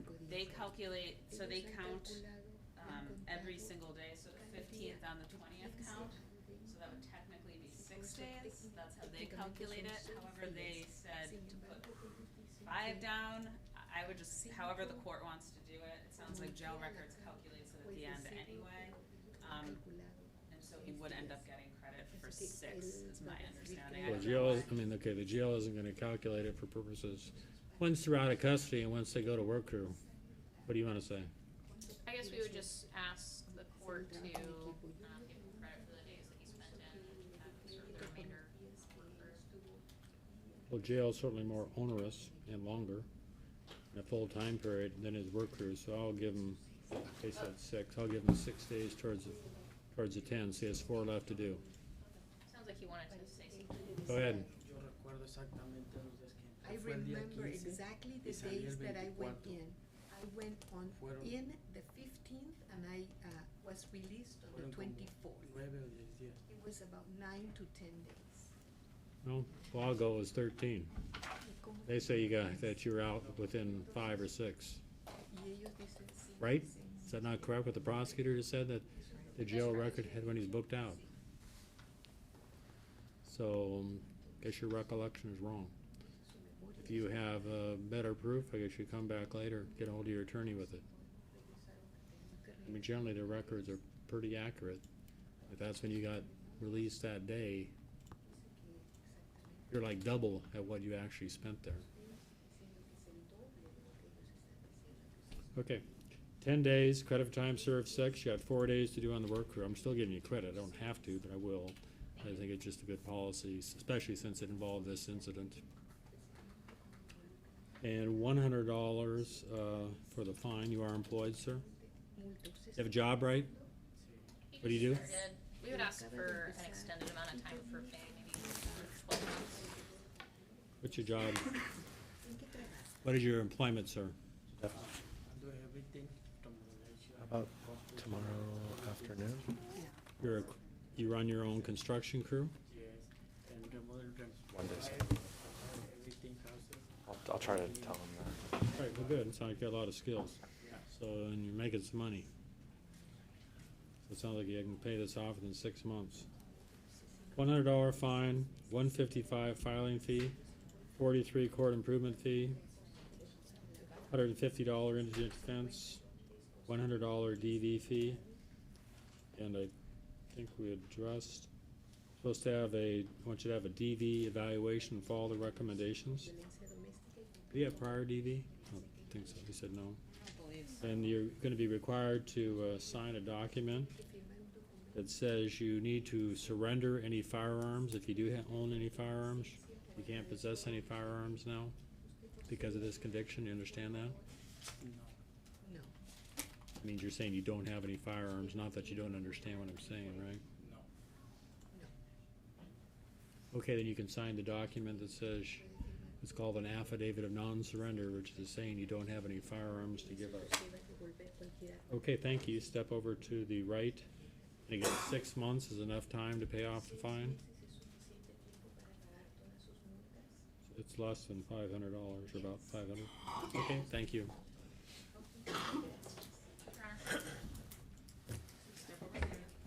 Sir?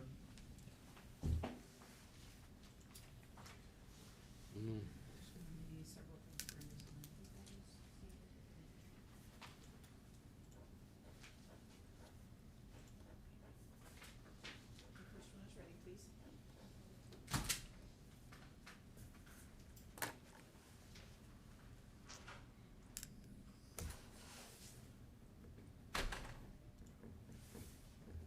Who's next? I'm ready. What do you got? I can chat with them. It's a no contact order review, I haven't Diana talked to them for a while. Braden. Okay, Diana Braden is the name of the defend. Defendant, the victim, Dwayne Waldron, I believe, is present as well. You wanna just Okay, Diana, you wanna step that over there a bit, please? Thank you. Okay, you're listed as defendant here. Is your case still pending or it's over? It's over, I believe. You've been sentenced, if this is right, That's correct. by Your Judge Honor. Langsdorff back on December 28th, it says 2015, so it's been a year. And you're Dwayne Waldro, is that how you say your name, sir?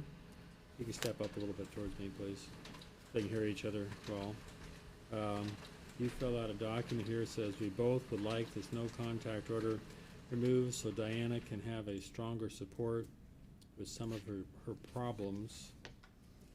And then you signed the same thing, a different form. We need this order removed so Diana can have more support when she needs it. We both want this to happen. Again, I've seen for a bit, I don't remember faces over the years with whatever, some issues.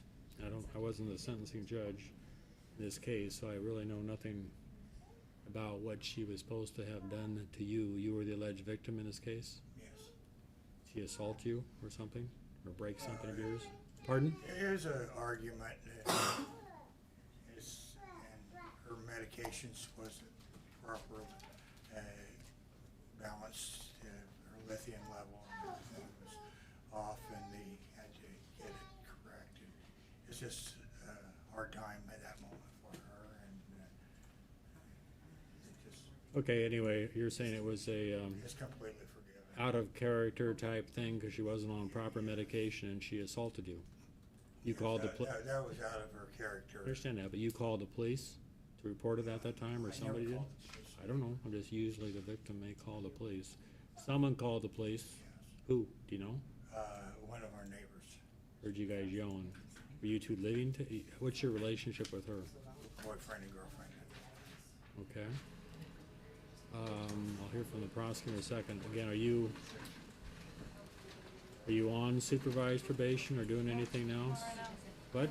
I'm not on anything right now. Okay, so I guess you're just still on bench. Have you got, it says a no contact order was issued in December of 2015, so I was assuming maybe that's when you were sentenced. So normally the sentence goes until 2 years. You know, from that point, that you at least have to be law-abiding and so forth, but I don't know what you ordered to do, if anything. So were you ordered to get an evaluation or do anything? I'm actually in mental health services right now, and Good. I actually am receiving maybe drug and alcohol treatment real soon. rename it again.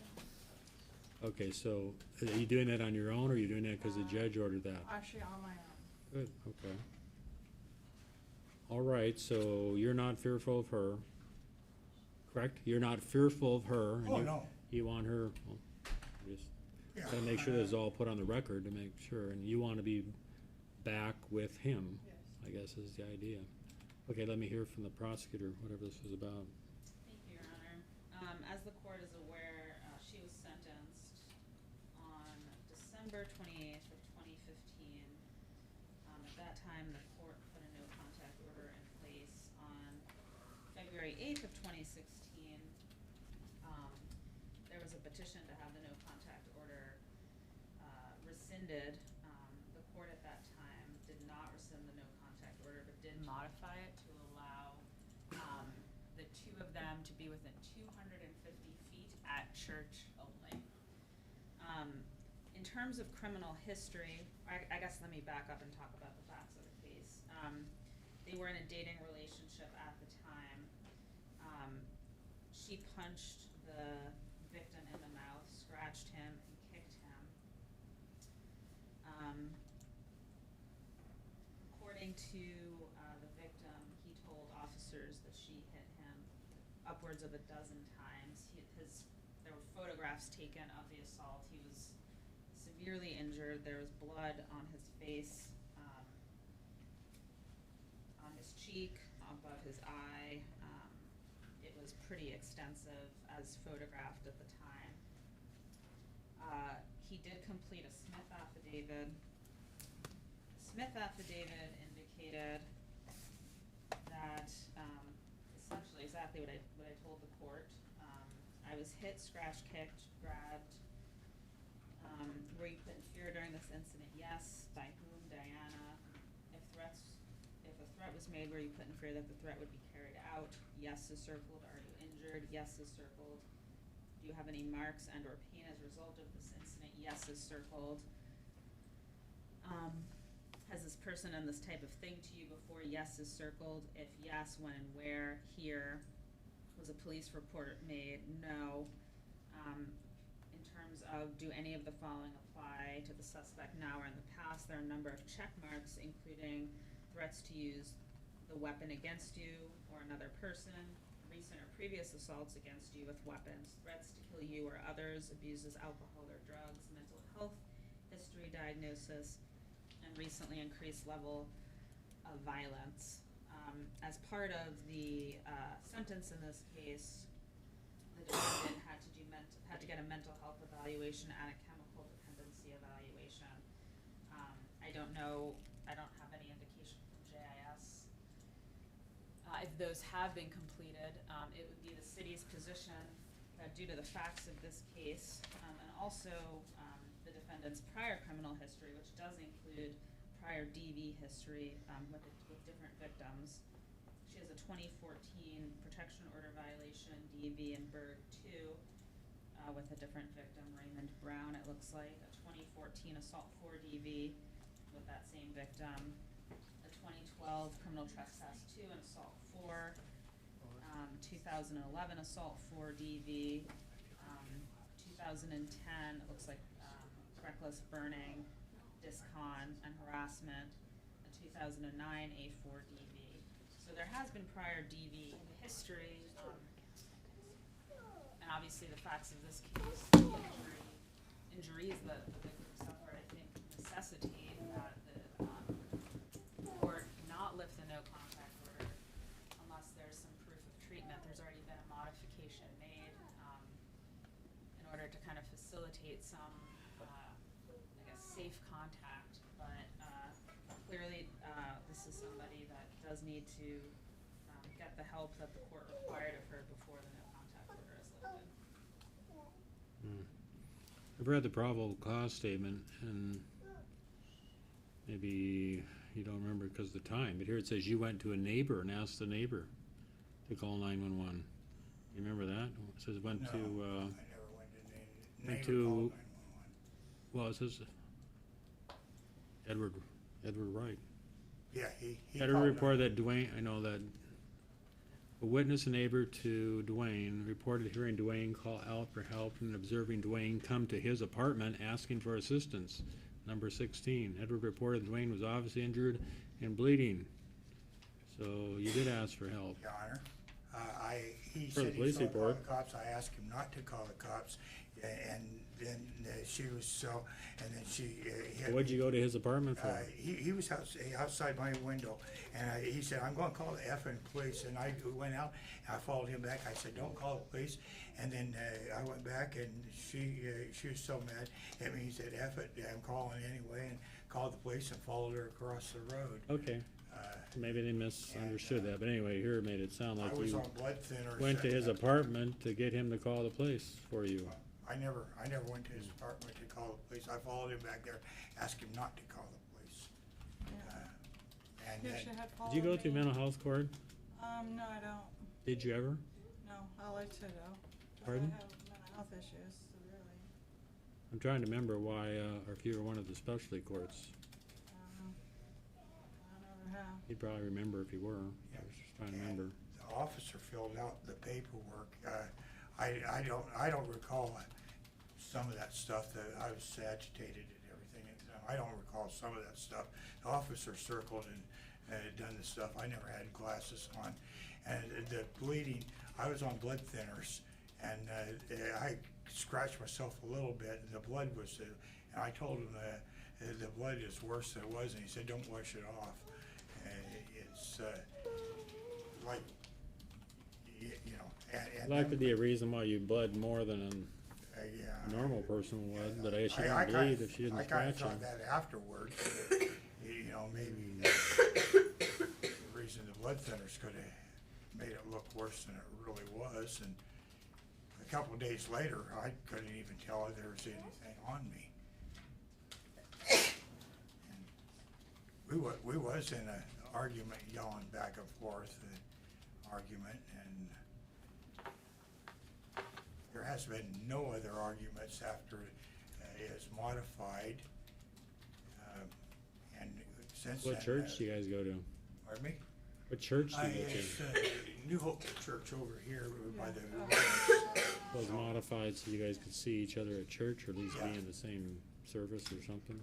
Yeah, and then there's been several incidences we couldn't see each other at the churches because, of course, she lived, and illnesses that I had with some other issues, and we never, it wasn't every Sunday, but the Sundays that we did see each other, we never had any arguments, no issues, and we discussed that we would like to attend. At one time, we attended a Narcotics Anonymous is at the Catholic Church, St. Luke's Church, and that was a real good time for the both of us. You've seen each other at various treatment places or counseling places, I guess? Prior to this incident, yes. Prior to this incident, we see going to those, attending that together, and Okay. we had a good. Again, I do remember, how many times do you think you've seen me in A court? lot of times. Elsewhere? Just here. I can't remember, I think, do you go to Share ever? No. It just seemed like I've seen you a lot, but I see a lot of people, and I'm just not always familiar, and you've been in my court, and sometimes you've been, as I recall, much more animated or agitated, and you seem very mellow and relaxed and good now. Actually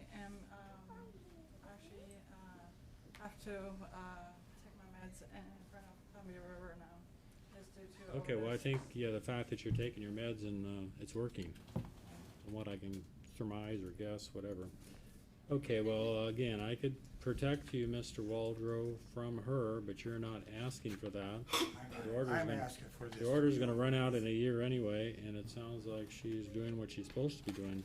If she's not doing what she's supposed to be doing, I mean, the city would just like to see that she complied with the evaluations and was following through Okay. the treatment so recommendations. she could have called a PO, now's the time for the hearing. Do you have any, well, other than guess, do you have any information she's not in compliance?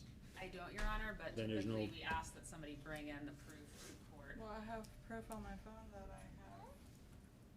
I'm on the PAC team. It's called CST program at Columbia River Mental Health. If she's not in compliance, there should be a probation violation scheduled for her, and I don't believe there is any, or I'd be notified of that. What? That I know of, no. We was under the understanding, or I was under the understanding when it was, the revision was, when it was modified, that she had approximately a month or a month and a half more stuff to take care of, and at that time, when she got the stuff completed, I believe it's on court record, that she had entertained the thoughts that, dropping the no contact order at that time, and that's been something like 8 months ago. Or longer. We kind of stretched it out as long as we wanted to make it sure that it was. I don't know. Before we actually come in and. I wasn't the judge, and I wasn't there, and there was no docket notes Yeah, made, not that the judge would. yeah. But you're saying that's your recollection, the judge said if she Is that, and also. did what is she's that supposed to my do in a couple recollection- months, it was gonna be dropped Yeah, anyway? is that my recollection, the district attorney had no problem when he come up to me and said, I have no problem. She complies with the recommendations and. And that would still be the city's position, we just ask that there be proof that, that's occurred. I can give you guys proof for mental health today, and then I'll. Okay, give the you no guys- contact order at the request of the victim, who obviously is of a larger size, it doesn't mean he's supposed to put up with beatings from her, is not in danger, and says he, whatever, feels that he can protect himself if he needs to. I've noticed what seems to be a considerable change in her demeanor from when I've seen her over the years. Yes, sir. She was either in custody or agitated, and says she's in treatment and doing what she's supposed to doing. So we can't keep continuing these cases forever. So he doesn't want it. I don't want it. I So, and want you it. understand, you can come down here 5 days a week and get it. It was gonna expire within a year anyway, or less, I guess, depending on when it was first ordered. So, it's gonna expire earlier at your request. Thank you so much. Thank you. You're welcome. Good luck, and again, you gotta be on your, continue with your medication, and be on your best behavior. Awesome. Is that-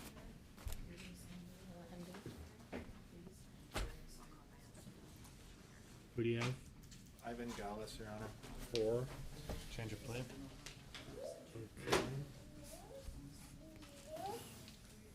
And Ray Barr plea. Let me find his file. Inmate Barr. Are we amending it, or are you just pleading? He has a bunch of things. Amending it from a protection order violation. To harassment DV. He has what? He has a PD in addition. I believe so, Your Honor. Already get DV assessment, new law violation, something else. I miss, yeah, he has 5 entries, but I guess it's just 2 cases, I think. Let me find the right one here. To make the amendment. The judge already received that, so you don't need to do anything more. Nothing? Nope, Okay. you're all set. Thank you. Have a great day. Why I'm doing that, it's just, not just, but it's a charge that you picked out because you had to pick out something. He said he really didn't threaten anybody. He said it's gonna be an inmate bar.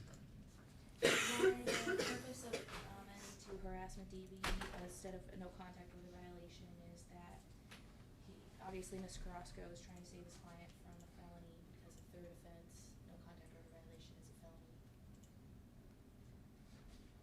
Was a DV on whom? The It says, girlfriend? I don't Christina, know, somebody? But they have a child in A common. wife? Different last name, gotcha, okay.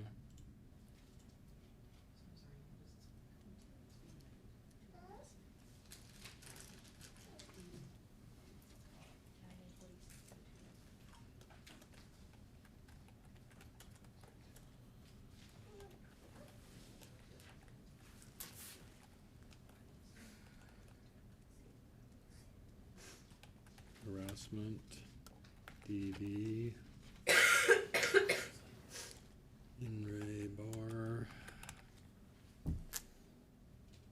What would be the evidence that would have gone forward that he was seen or something with her and there is a no contact order out? Yes, Your Honor, in Clark County District Court cause number 60-0114-609, in, April of 2016, issued a post-conviction no contact order, which stated that Mr. Ivan Gallus was to have no contact with Christina thank you, Bogato, whatever he just said her name. They are family or household members as they have a child in common. He was not to go within 250 feet of her residence. On August 19th, 2016, police were dispatched to a disturbance at her residence in the city of Vancouver, Washington, 15702 Northeast 39th Street. The defendant was at her house in violation of that no contact order from 6001-14609.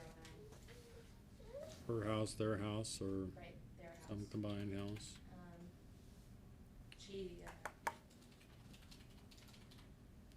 Your Honor, this is a situation where. And just a second, I may miss it. Why was the order out? Because of a previous conviction or yes, he had Superior previously Court? been convicted. So, Your Honor, originally, Miss Christina went out and got a protection order out of Superior Court alleging numerous domestic violence scenarios by Mr. Gallus. I could go into those if you'd like to hear them. He violated that order and was convicted in that 6Z case number I mentioned. And Judge Langsdorff issued a no contact order in April when he was convicted, that he was to have no contact with her in person, but it did allow for electronic telephone contact. Because they had children in common. Yes, Your Honor. Then, and since that amendment, then he obviously, I guess, went back. Yes, Your Honor. It's a Household or something. Situation where they went to Superior Court, lifted that order, and reviewing the video of that, the commissioner said, okay, you guys are, if you want another order, you can come back to court. My client was unaware of the district court order. When police arrived, they questioned. Unaware or forgot how to be unaware of it. He was in court when it was issued. I mean, I've Right, but then he went to Superior. heard that argument, but I mean, that was by the guy who said the Superior Court's superior. Not that it isn't, but if Superior Court said it's dropped, it doesn't mean other orders are dropped, but you're saying he thought it was. Yeah, and both parties thought it was, and they're genuinely surprised when they learned that there was actually another no contact. I missed the point. Why were the police there? Just happened to be there? She had called the police for disturbance, I thought, or someone had, maybe. Yeah, there was a Someone did. disturbance called, and neither party knew that there was a no contact order. Your Honor, he was in court, and the court, like Your Honor did in that other case, told him that he had to abide by both orders, so that would have been on the video. Okay. You get this, so you look a little older than you are, but I guess you're fairly young. You're just 21? Yes, How old's your wife? 20, She here in court? How many children do you have? one daughter, 1 year. Oh, 1-year-old daughter. Okay, again, you got Mr. Carrasco as your attorney. Again, you completed the 12th grade. You're getting up all the rights contained in paragraph 5, A through F, which are speedy public trial, confrontation, compulsory attendance, presumption of innocence. All these rights you give up when you plead guilty. And as we discussed, it's gonna be in re bar. He's already had 2 no contact order, No. what you're saying? One. Oh, 2 issued? Yes. You said something, okay, you said something about to avoid the 3rd or whatever. Oh, so Your Honor, if he would have been convicted as charged on this, then his next no contact. Next one, that would be a second, I got you. His next one would have been a 3rd.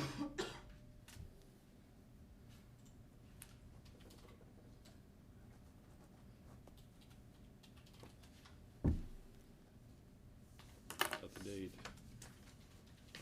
I just said in re bar when this was. So the date of the incident, August 19th was the day of the offense. August 19th, and it all occurred in the city, it's a city case Yes, Your Honor. versus state, city of Vancouver, all right.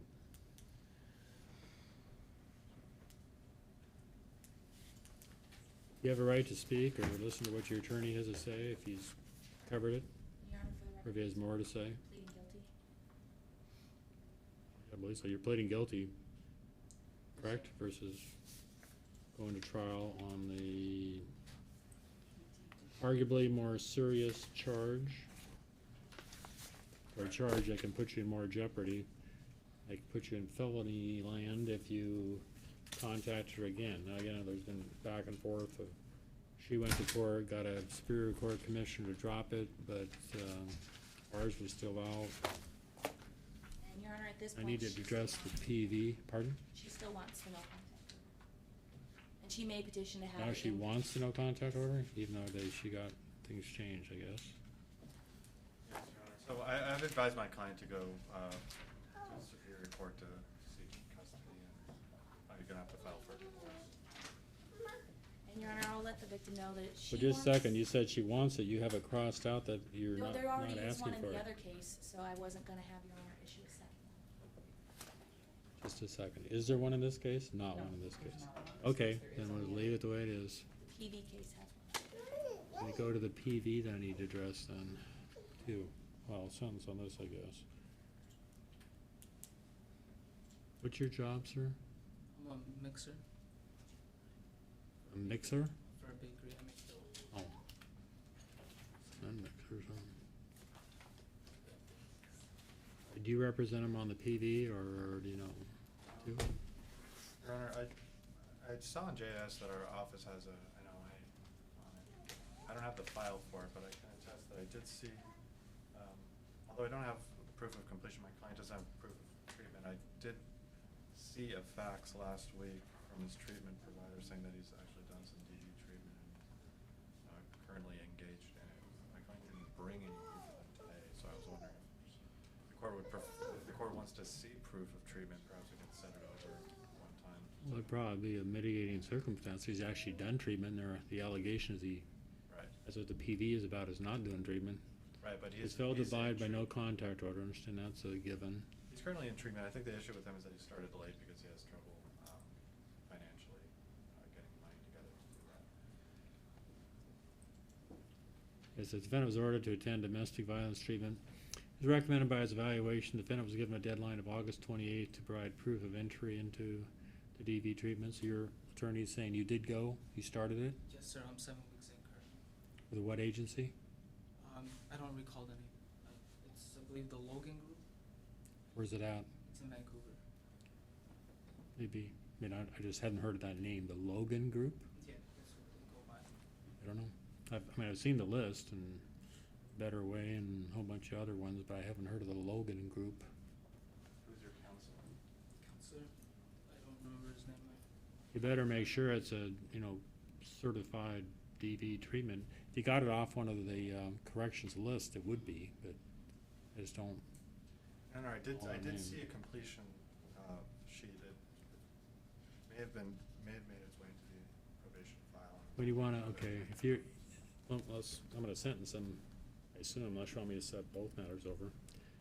Yeah, I think he should have time to prove or bring in proof that he really is in treatment with whatever group it Your is. Honor, that was asserted to me, so Yeah. that was in part of my That was. agreement of not ordering the condition in the new case. Shall we set over sentencing a week to have him bring proof of treatment? On both? Sure. Wanna do that? I'm gonna take his plea but not sentence him today then. Is that okay? Yeah. We just do it next Monday? Fine with me. That's fine. And Can you bring proof of treatment? Yeah.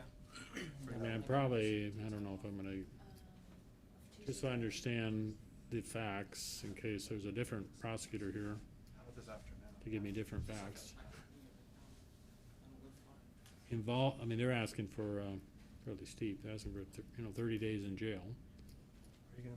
whether I'll do that or not.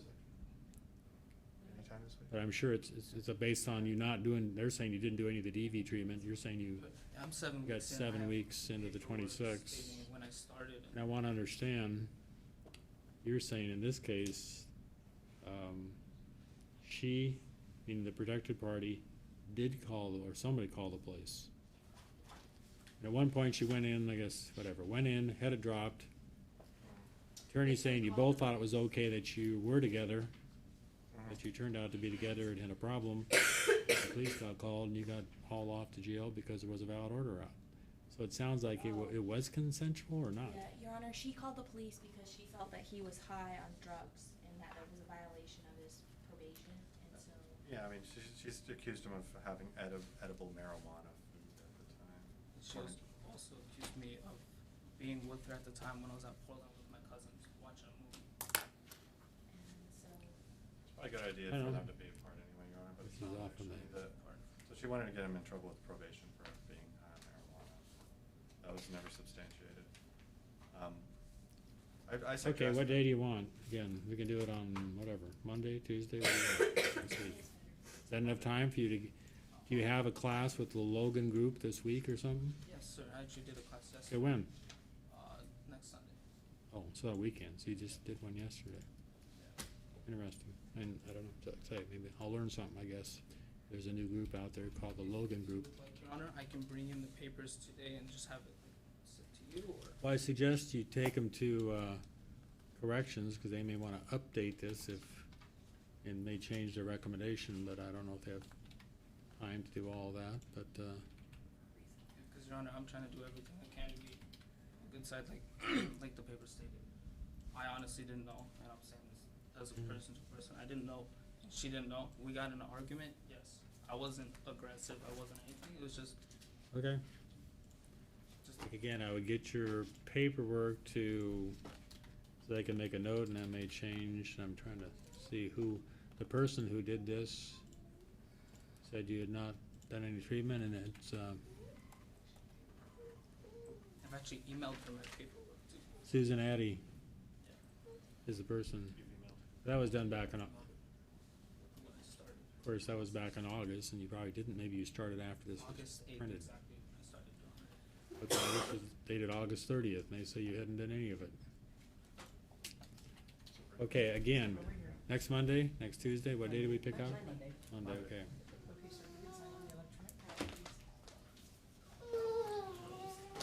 Aaron Avataro? So I guess we need this to be scanned in, so I got the. Or does your office want this back?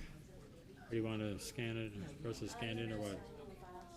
Just keep it and scan it in, so I have it, what the recommendation was. Who's this? This is Aaron Avataro, On for? on for readiness today, Your Honor. There's no interpreter here today. We'll try to get one, I suggest perhaps tomorrow afternoon. One more time, it's on for readiness? It's on for readiness today. Client requires a Chukis interpreter. We have an offer from the prosecutor that is a fairly decent offer, and my client is interested in it. However, we can't do a change of plea without an interpreter. Problem, sounds like. When is this on for trial? Friday. Friday. So I don't know what would be a good day to have an interpreter. You know what was the snafu why we didn't have one today? I'm not sure. I know that Mr. Crosco, emailed, Ms. Nosco and spoke with Ms. Atkins, and it looks like there's supposed to be a Chucky's interpreter here in the courthouse, but for whatever reason, no one, I think Mr. Crosco went to find that person or see if he could. Let's see if we can try tomorrow. Okay, well, we can call back in a second too. We've done a courthouse search, right? I already searched. Do you speak any other languages? Spanish? No, besides English. Mainly Truckese. Okay, what? There's no guarantee. I don't know. I used to think it was Thursdays. They always used to say the Truckese interpreters show up, but I guess they show up as we need them. So how do we know we're gonna have one tomorrow? Just gonna guess and set it for tomorrow? I think you need to wait for a second to get word from the interpreter, so we can look as to when the Well, then- Truckese interpreter would be around. Interpreter coordinator Cindy Nosco, we go through. I know who she is, but has she said someone is available tomorrow? She is, I got an automatic reply on an email saying that she'll be in Portland until 12:30 today. So she's not gonna reply this morning. And I've had instances in the Does the past Corrine have anything to do with locating them? I don't know. I haven't seen her. If she's in her office now, maybe someone go check. I'm just trying to avoid you setting this over for tomorrow and we don't have one. I wanna set it to a time when we definitely have one. Well, Otherwise, I set it over to tomorrow and you show up for nothing and then we're gotta find another date. well, I've in the past, had issues with the Chucky's interpreter and, been able to email Cindy Nosco and have her get someone the following day. It would be the city's preference to not set it out much further, because we do have witnesses we need to. I understand that, but I don't set it for tomorrow and can't make it, then we set it for Wednesday. Can't make it. Well, What's he wants to take the offer? I think so. Yeah, I haven't been able to discuss it with him in detail without an How long you been in the United States? 5 years. Seems like you comprehend English pretty well. You can answer my question as to how long you've been here. But again, one of you, we're going to call us back in a second. At least take the time to go check over in the interpreter's office to see if someone's there, and we'll set it over for when they think a Truckee's interpreter will be available. I don't know if one's going to be here tomorrow or not. Yeah, go ahead. I don't want to keep you coming back and or not. Two? Or is it someone? Who else is there? Jeremy Bracken, there's a no contact order review. Nicole Barnes up. is the named victim. Bracken. Got it here, thank you. That's correct. There's 2 cases on for no contact. Want to step up here, ma'am? Is, okay, Jeremy Bracken is the father of your child, more than one child? Mm-hmm. How many do you have with him? Just one with. Oh, excuse me, one child. Yeah. Thought I said more than one child, and you said yes, so Oh, I'm sorry. That's okay. I'm a little sick. Well, a lot sick. Plugged up. Is he here today? He's not. Okay, this is something that's been pending for like They're both closed cases. a year and a half or more. Yeah, the original. One's gonna expire in 2 months, I guess, if it was ordered in January of 2015. The one for June is the one with our son, and I just feel like more time. My son's already 2.5. I really would love for them to have a relationship. My second son, he's never met his dad. I haven't seen him since I was 6 months pregnant, and I can see when he comes to me crying that I can't just bring a dad for him, and I've never. Okay, you've lost me. The reason. Excuse me, you're saying he's like the father to a child, that he isn't a No. biological father? What are you No, saying? I'm saying that I have a child already that's never met his dad, and I see the detriment to his life. Okay, but I'm that saying- child is different than his. Correct. I'm saying that Okay. our child, our mutual child, is already 2.5, and there's never been an instance with him and the child. The original thing from December 2014, the child was not written in it, and the child was present, so it was not a threat at that time. When he had a violation because the neighbor called because she was trying to get me evicted, and we were trying to reconcile, he was going to classes, and we were trying to get it dropped, obviously going about it. Okay, let me ask you questions in a second. Yes. I want to put into the record what you said. I think it's consistent on both statements, seem to be the same. So I do not believe Jeremy to be a threat to our son nor myself. In the last 2 years, he has completed DV classes, and I feel him to be rehabilitated. Now, I'm not sure why there was a no contact order out as to your son. Was your son the victim of something? I don't know. No. But it was just broad It enough. was 6 months or 7 months. Anyway, didn't after allow the third-party visitation for children, which they normally do, or something, I guess. Yeah, I don't know. Somebody said that if the child's present, they would have wrote it, but they didn't write it on the original thing. They wrote it on a violation that we were just hanging, like he was at the home. There was no instance of violence.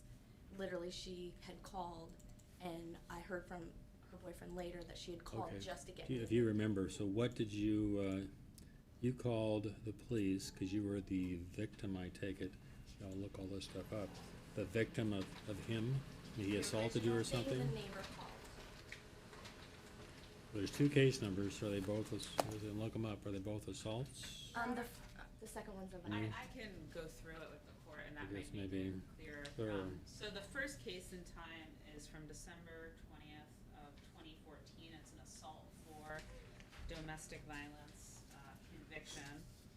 In that particular case,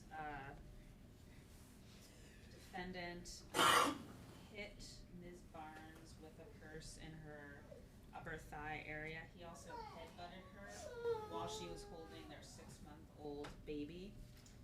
She told officers that there had been assaults in the past, but she hadn't reported them. She also told officers she was afraid of the defendant because he has MMA training. She did complete a Smith affidavit at the time. It's a multi-narrative page Smith affidavit. She wrote, how were you hit, or she wrote a long narrative, but in terms of some of the shorter questions, how, where, and or with what were you hit, assaulted, or threatened? He threw my purse at my butt hip. He headbutted me hard, making me instantly start crying while I was holding our 6-month-old. Were you put in fear during this incident? Yes. By whom? Jeremy Bracken. If a threat was made, were you put in fear that the threat would be carried out? Yes. Are you injured? Yes. Do you have any marks and or pain as a result of the incident? Yes. If yes, to either describe injury, marks, and or pain. Bruise, severe pain on forehead, bruise, redness on right buttock, painful to sit. When did this incident happen? The date 12/20/14. Where did it occur? My duplex bedroom. Has this person done this type of thing to you before? Yes. If yes, when and where? October 30th, 2013, Hazeldale. December 13th, 2014, my duplex, Vancouver, Washington. It's what was happening just prior to the incident. I was sleeping. He woke me up to ask me for my keys. Additional comments, list possible witnesses, the presence of children, and or any other pertinent information. My 6-month-old son, Cooper, and then it looks like it says Ladora Mitchell. Do any of the following apply to the suspect now or in the past? Stopping controlling behavior, destroy cherished items, tried to control your daily activities, abuses alcohol or drugs, you told suspect you're leaving, you're in the process of leaving, injured or killed pets, violent towards children, recently increased What's level his of injured or violence. killed pets? You check that box? I'm not sure. We had a pet, and I just know that, like, there was a time where my neighbor had called me saying that he had kicked the dog, but there was no substantiation, and she was trying to get me evicted, and she knew that from They the kicked your manager, dog or kicked the neighbor's dog? our dog, or some form of basically like trying to get him in the house kind of thing. It was a puppy. We got rid of it after a while. It was too much for us with a baby. Okay. Also violent towards children, recently increased level of violence, assaulted you while you were pregnant, been violent outside of your relationship. If any of the above incidents were recent within the past year, please explain. Marijuana spice yesterday. Left cut and bruise on 5-year-old Logan. I told him I didn't want to be with him yesterday. I can't read this word, but then it says kicked our dog, so I got rid of it. Fights at every chance. Looks at fighting, constantly on phone.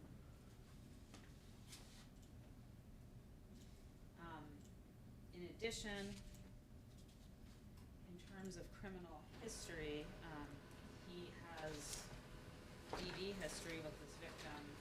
Following this case, he was sentenced as charged, was required to do DV treatment. And post-conviction no contact order was put in place. He then violated that post-conviction no contact order on 5/21/15. Ms. Barnes went out and got a protection order with her son. It was filed with the court on January 6, 2015.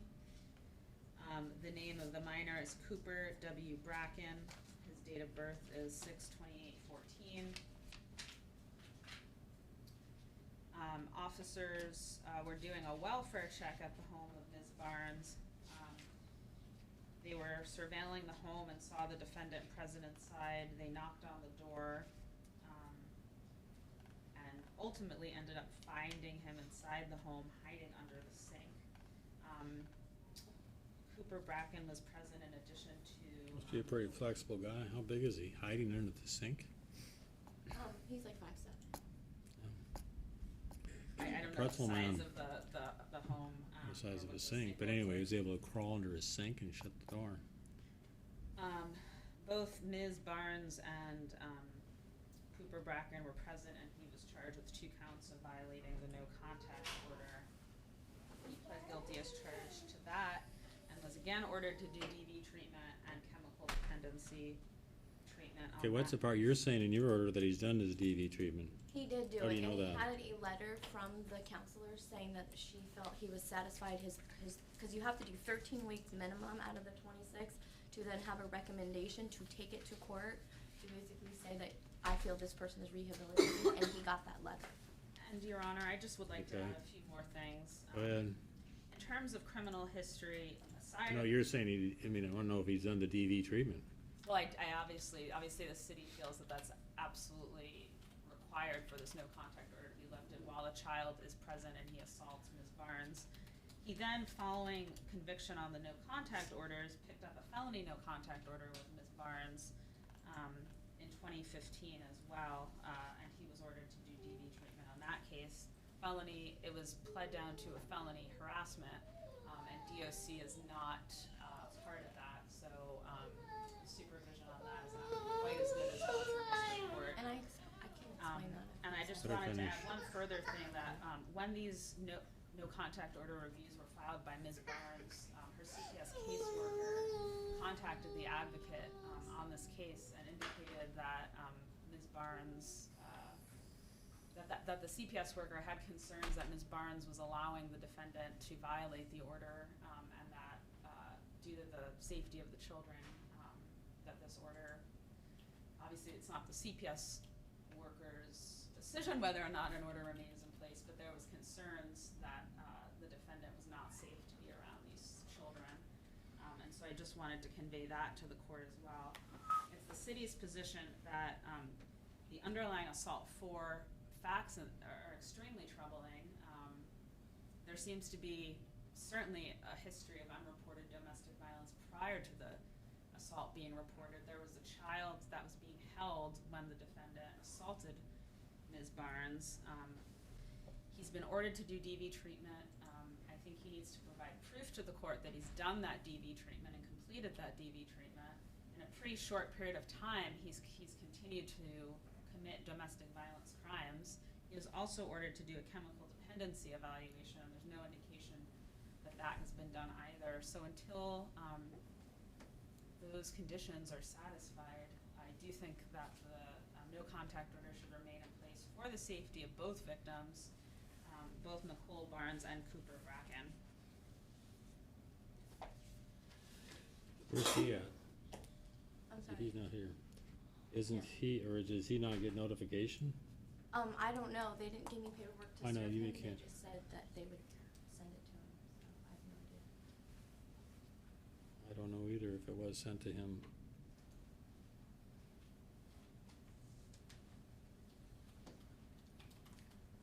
Wasn't that to get a, because you're saying he's done all this stuff, I don't, maybe he doesn't wanna see you.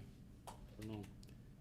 If, The thing is the It is, original you know, it thing is that one of happened in the- December has never happened again. Nothing physical. It's all been violation calls. It's all been that we've been together. No new, like, it's not that we got in another argument. It's not that we got into another well, physical. one's gonna drop off in 2 months anyway, I noticed that, but, I want him present here.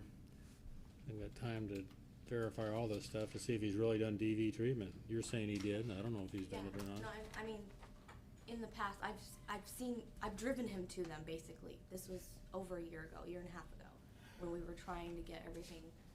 I mean, he had no job. He was, you know, there was things where I was facilitating certain things.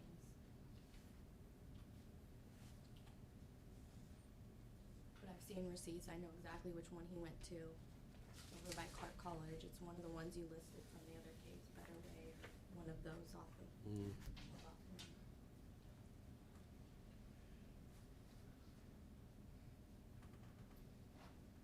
I just can't see him keep getting in trouble. Do you know what, I don't know, because usually they're here, he's still on probation, if it's mailed to him by the court? I don't know when, it was filed on November 2nd. If we're using a 2-year-old,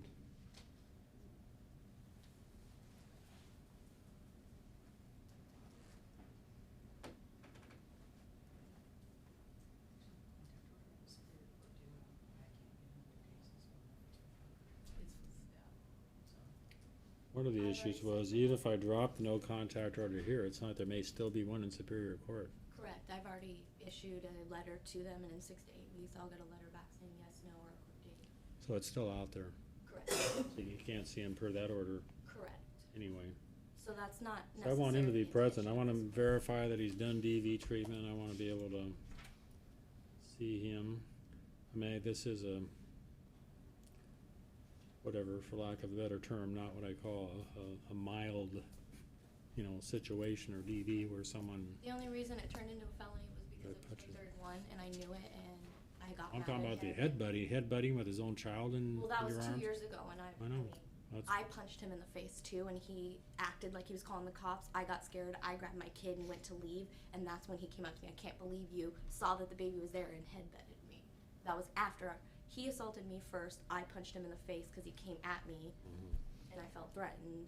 I mean, it was a very bad situation. Obviously, we never want to be in ever again. Okay, now, it's being modified, so you can have phone, email, and digital contact allowed. No personal contact is yet allowed.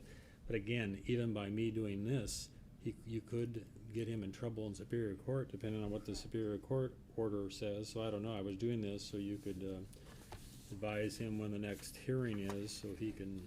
Your Honor. Is there ever an order that allowed digital? There's no modification in the Superior Court order. I don't so know. I know that there isn't. We would ask that it remain in place without modification, until the court hears from the defendant, which the court's already indicated it would like to do before making any final decision. Obviously, the underlying assault is something that the court recognizes and the city agrees is serious and involves a child being present for an assault, being held. So we'd ask that the court wait before modifying the order, especially since it's not in conformity with the Superior Court order. But if that gets dropped, then she can talk to him. what'd you find out? And if you want it back in, you need to cite it back in and to figure out why he's not responding. Maybe she can check down there to figure out if we don't have a good address for him. Cause he's not here. I'm not gonna, with his background, I'm not gonna completely modify it without having his presence. The other one was gonna drop off on, I guess, in January, whatever the date was main thing anyway. is that the original thing is dropping in January, correct?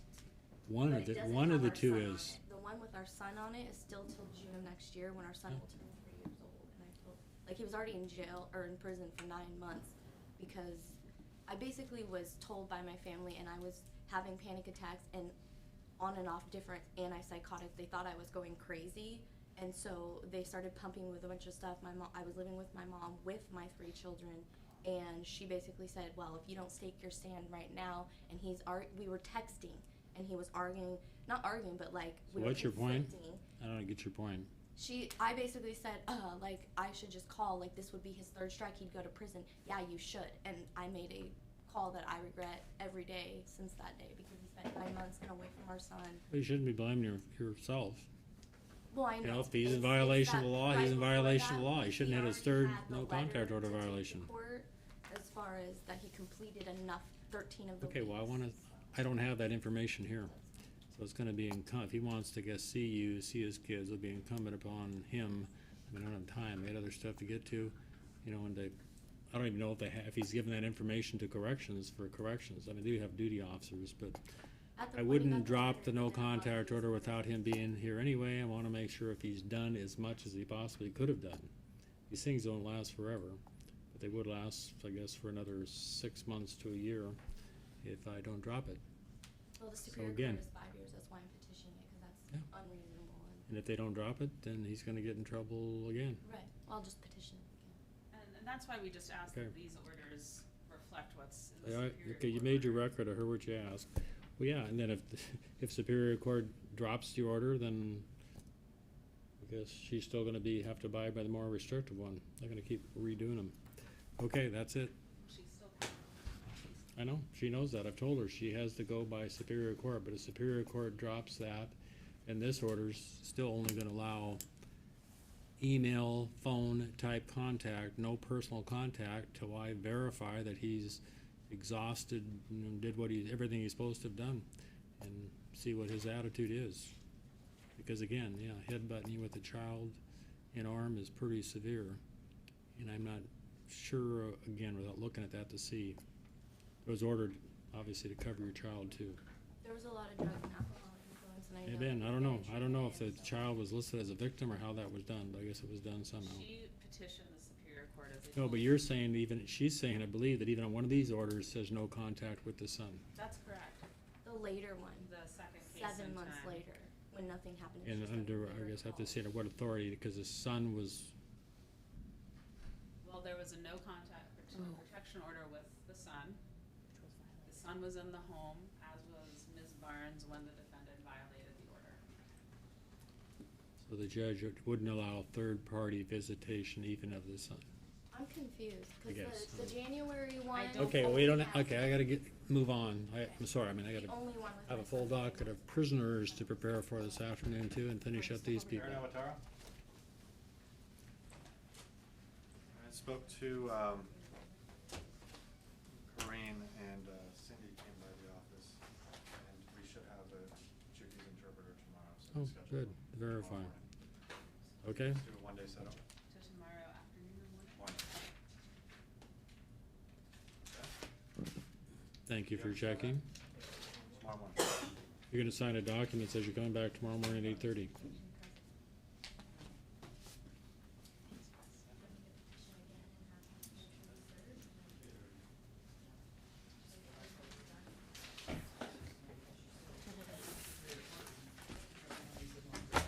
He can't contact you, you can I mean, I guess if you get your notice, you can mail it to him if you know where he is. I don't know, he wasn't here, so I don't know what that I means. know that he got a new job, he works 7 days a week, he wants to do, so. And you set it out enough time, well, here's what I suggest you do, but it's up to you. First, you wait and see if Superior Court is gonna drop theirs, cause if they don't, you're wasting your time here. And then once you figure out what Superior Court's done, you can cite it in and send him a copy of the date, and then he needs to be here. That my son's involved in this. I know, I've heard that, okay, but he needs to be here. Do you wanna We're do a done. case with, I'm not even sure if he's. I don't know either, sure, who is it? Oh. Do you have a matter in court, ma'am? Yeah. Soul with an S, Your Honor, it's a no contact order. One of these. You are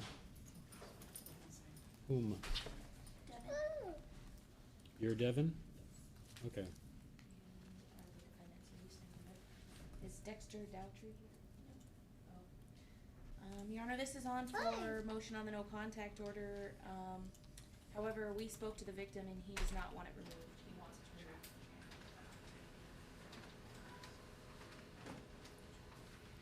removed. Okay, you have a pending charge now, and I remember seeing it in court, but how long ago that was. You see your matter still She's pending? on diversion, Your Honor. So she's in the Oh. diversion program. And, So she went to diversion. apparently compliant. I don't have any notes that she's not compliant. It's a state and they're not as, I guess they don't give as good a notes as the city's diversion coordinator. But, nonetheless, at this point, the victim wants no contact order to remain as it is. So we'd ask that it stay. So right now you're going, it says, so we don't have to go through a third party for child visitation.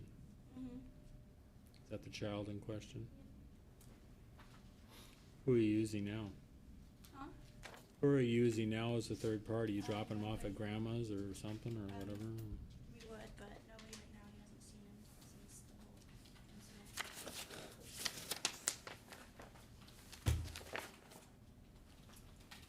Okay, well, you're saying your office contacted him and he doesn't want it changed the way the order now is. It says third party, contact allowed apparently. Is that what you're saying? Yes, he wants it to remain.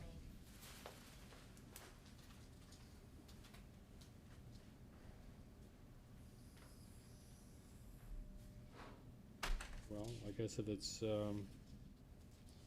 creates such a hardship on him to see his own, the boy, right? See his own son?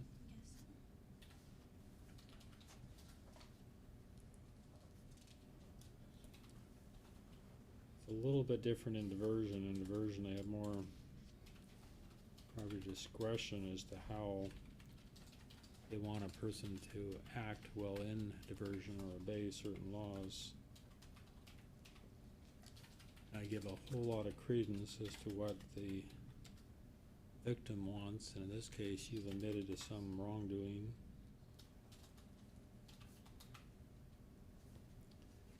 So time sometimes to say heals wounds, and he may change his mind. So I guess if he changes his mind, he'll let your third-party person know, I guess. But this part, it's not gonna be rescinded at the request of the victim, so it's still gonna have to be, you go through a third party.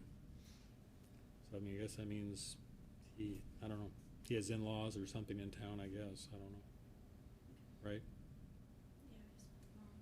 Yeah, so I guess you talk to his mother and find out when, what's his first name? When Dexter wants to, you know, pick up the child or something like that, and then you gotta take it to his mom's place and. Oh, okay, whatever.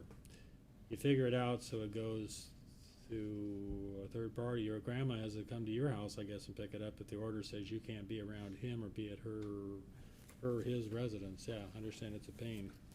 That's what happens when people get wrapped up in the law. So you get a copy of that.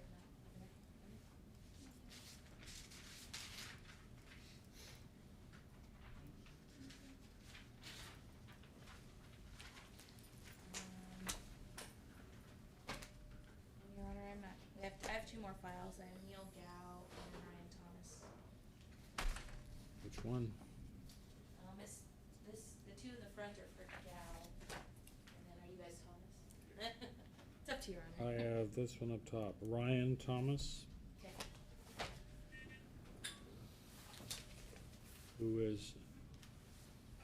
Who are you, sir? Father. You're the father of Ryan Thomas? Yeah, Your Honor, both of these individuals are the victims, so they're both victims. Of?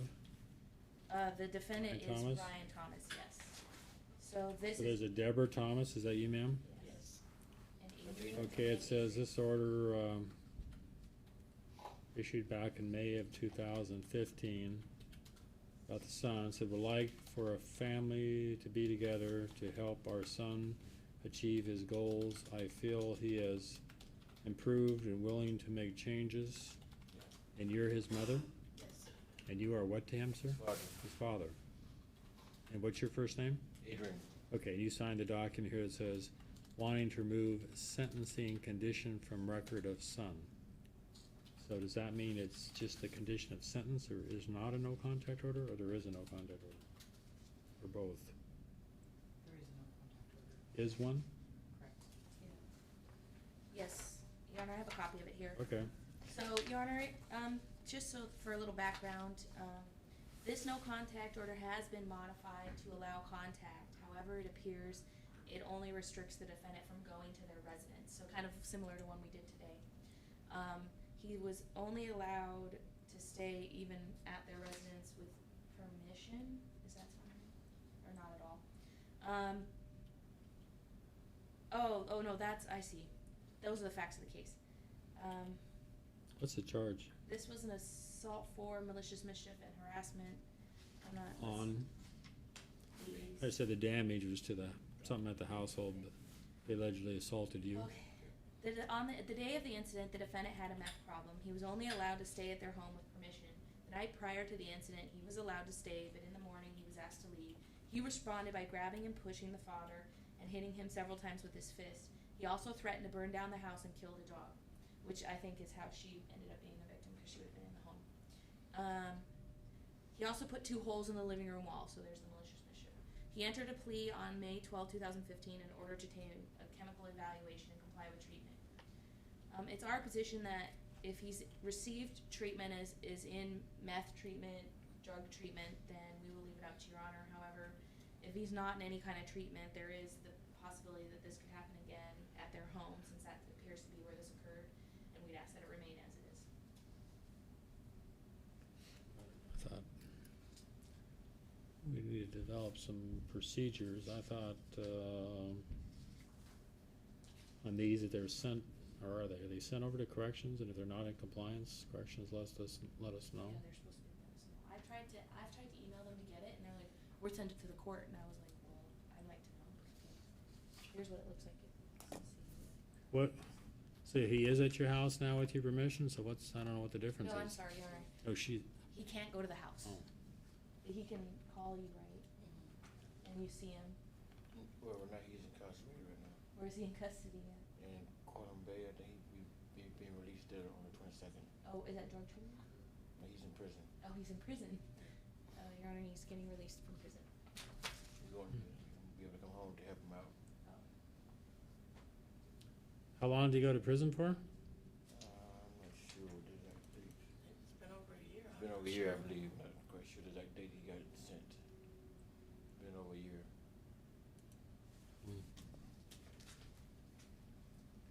And I presume if you two were on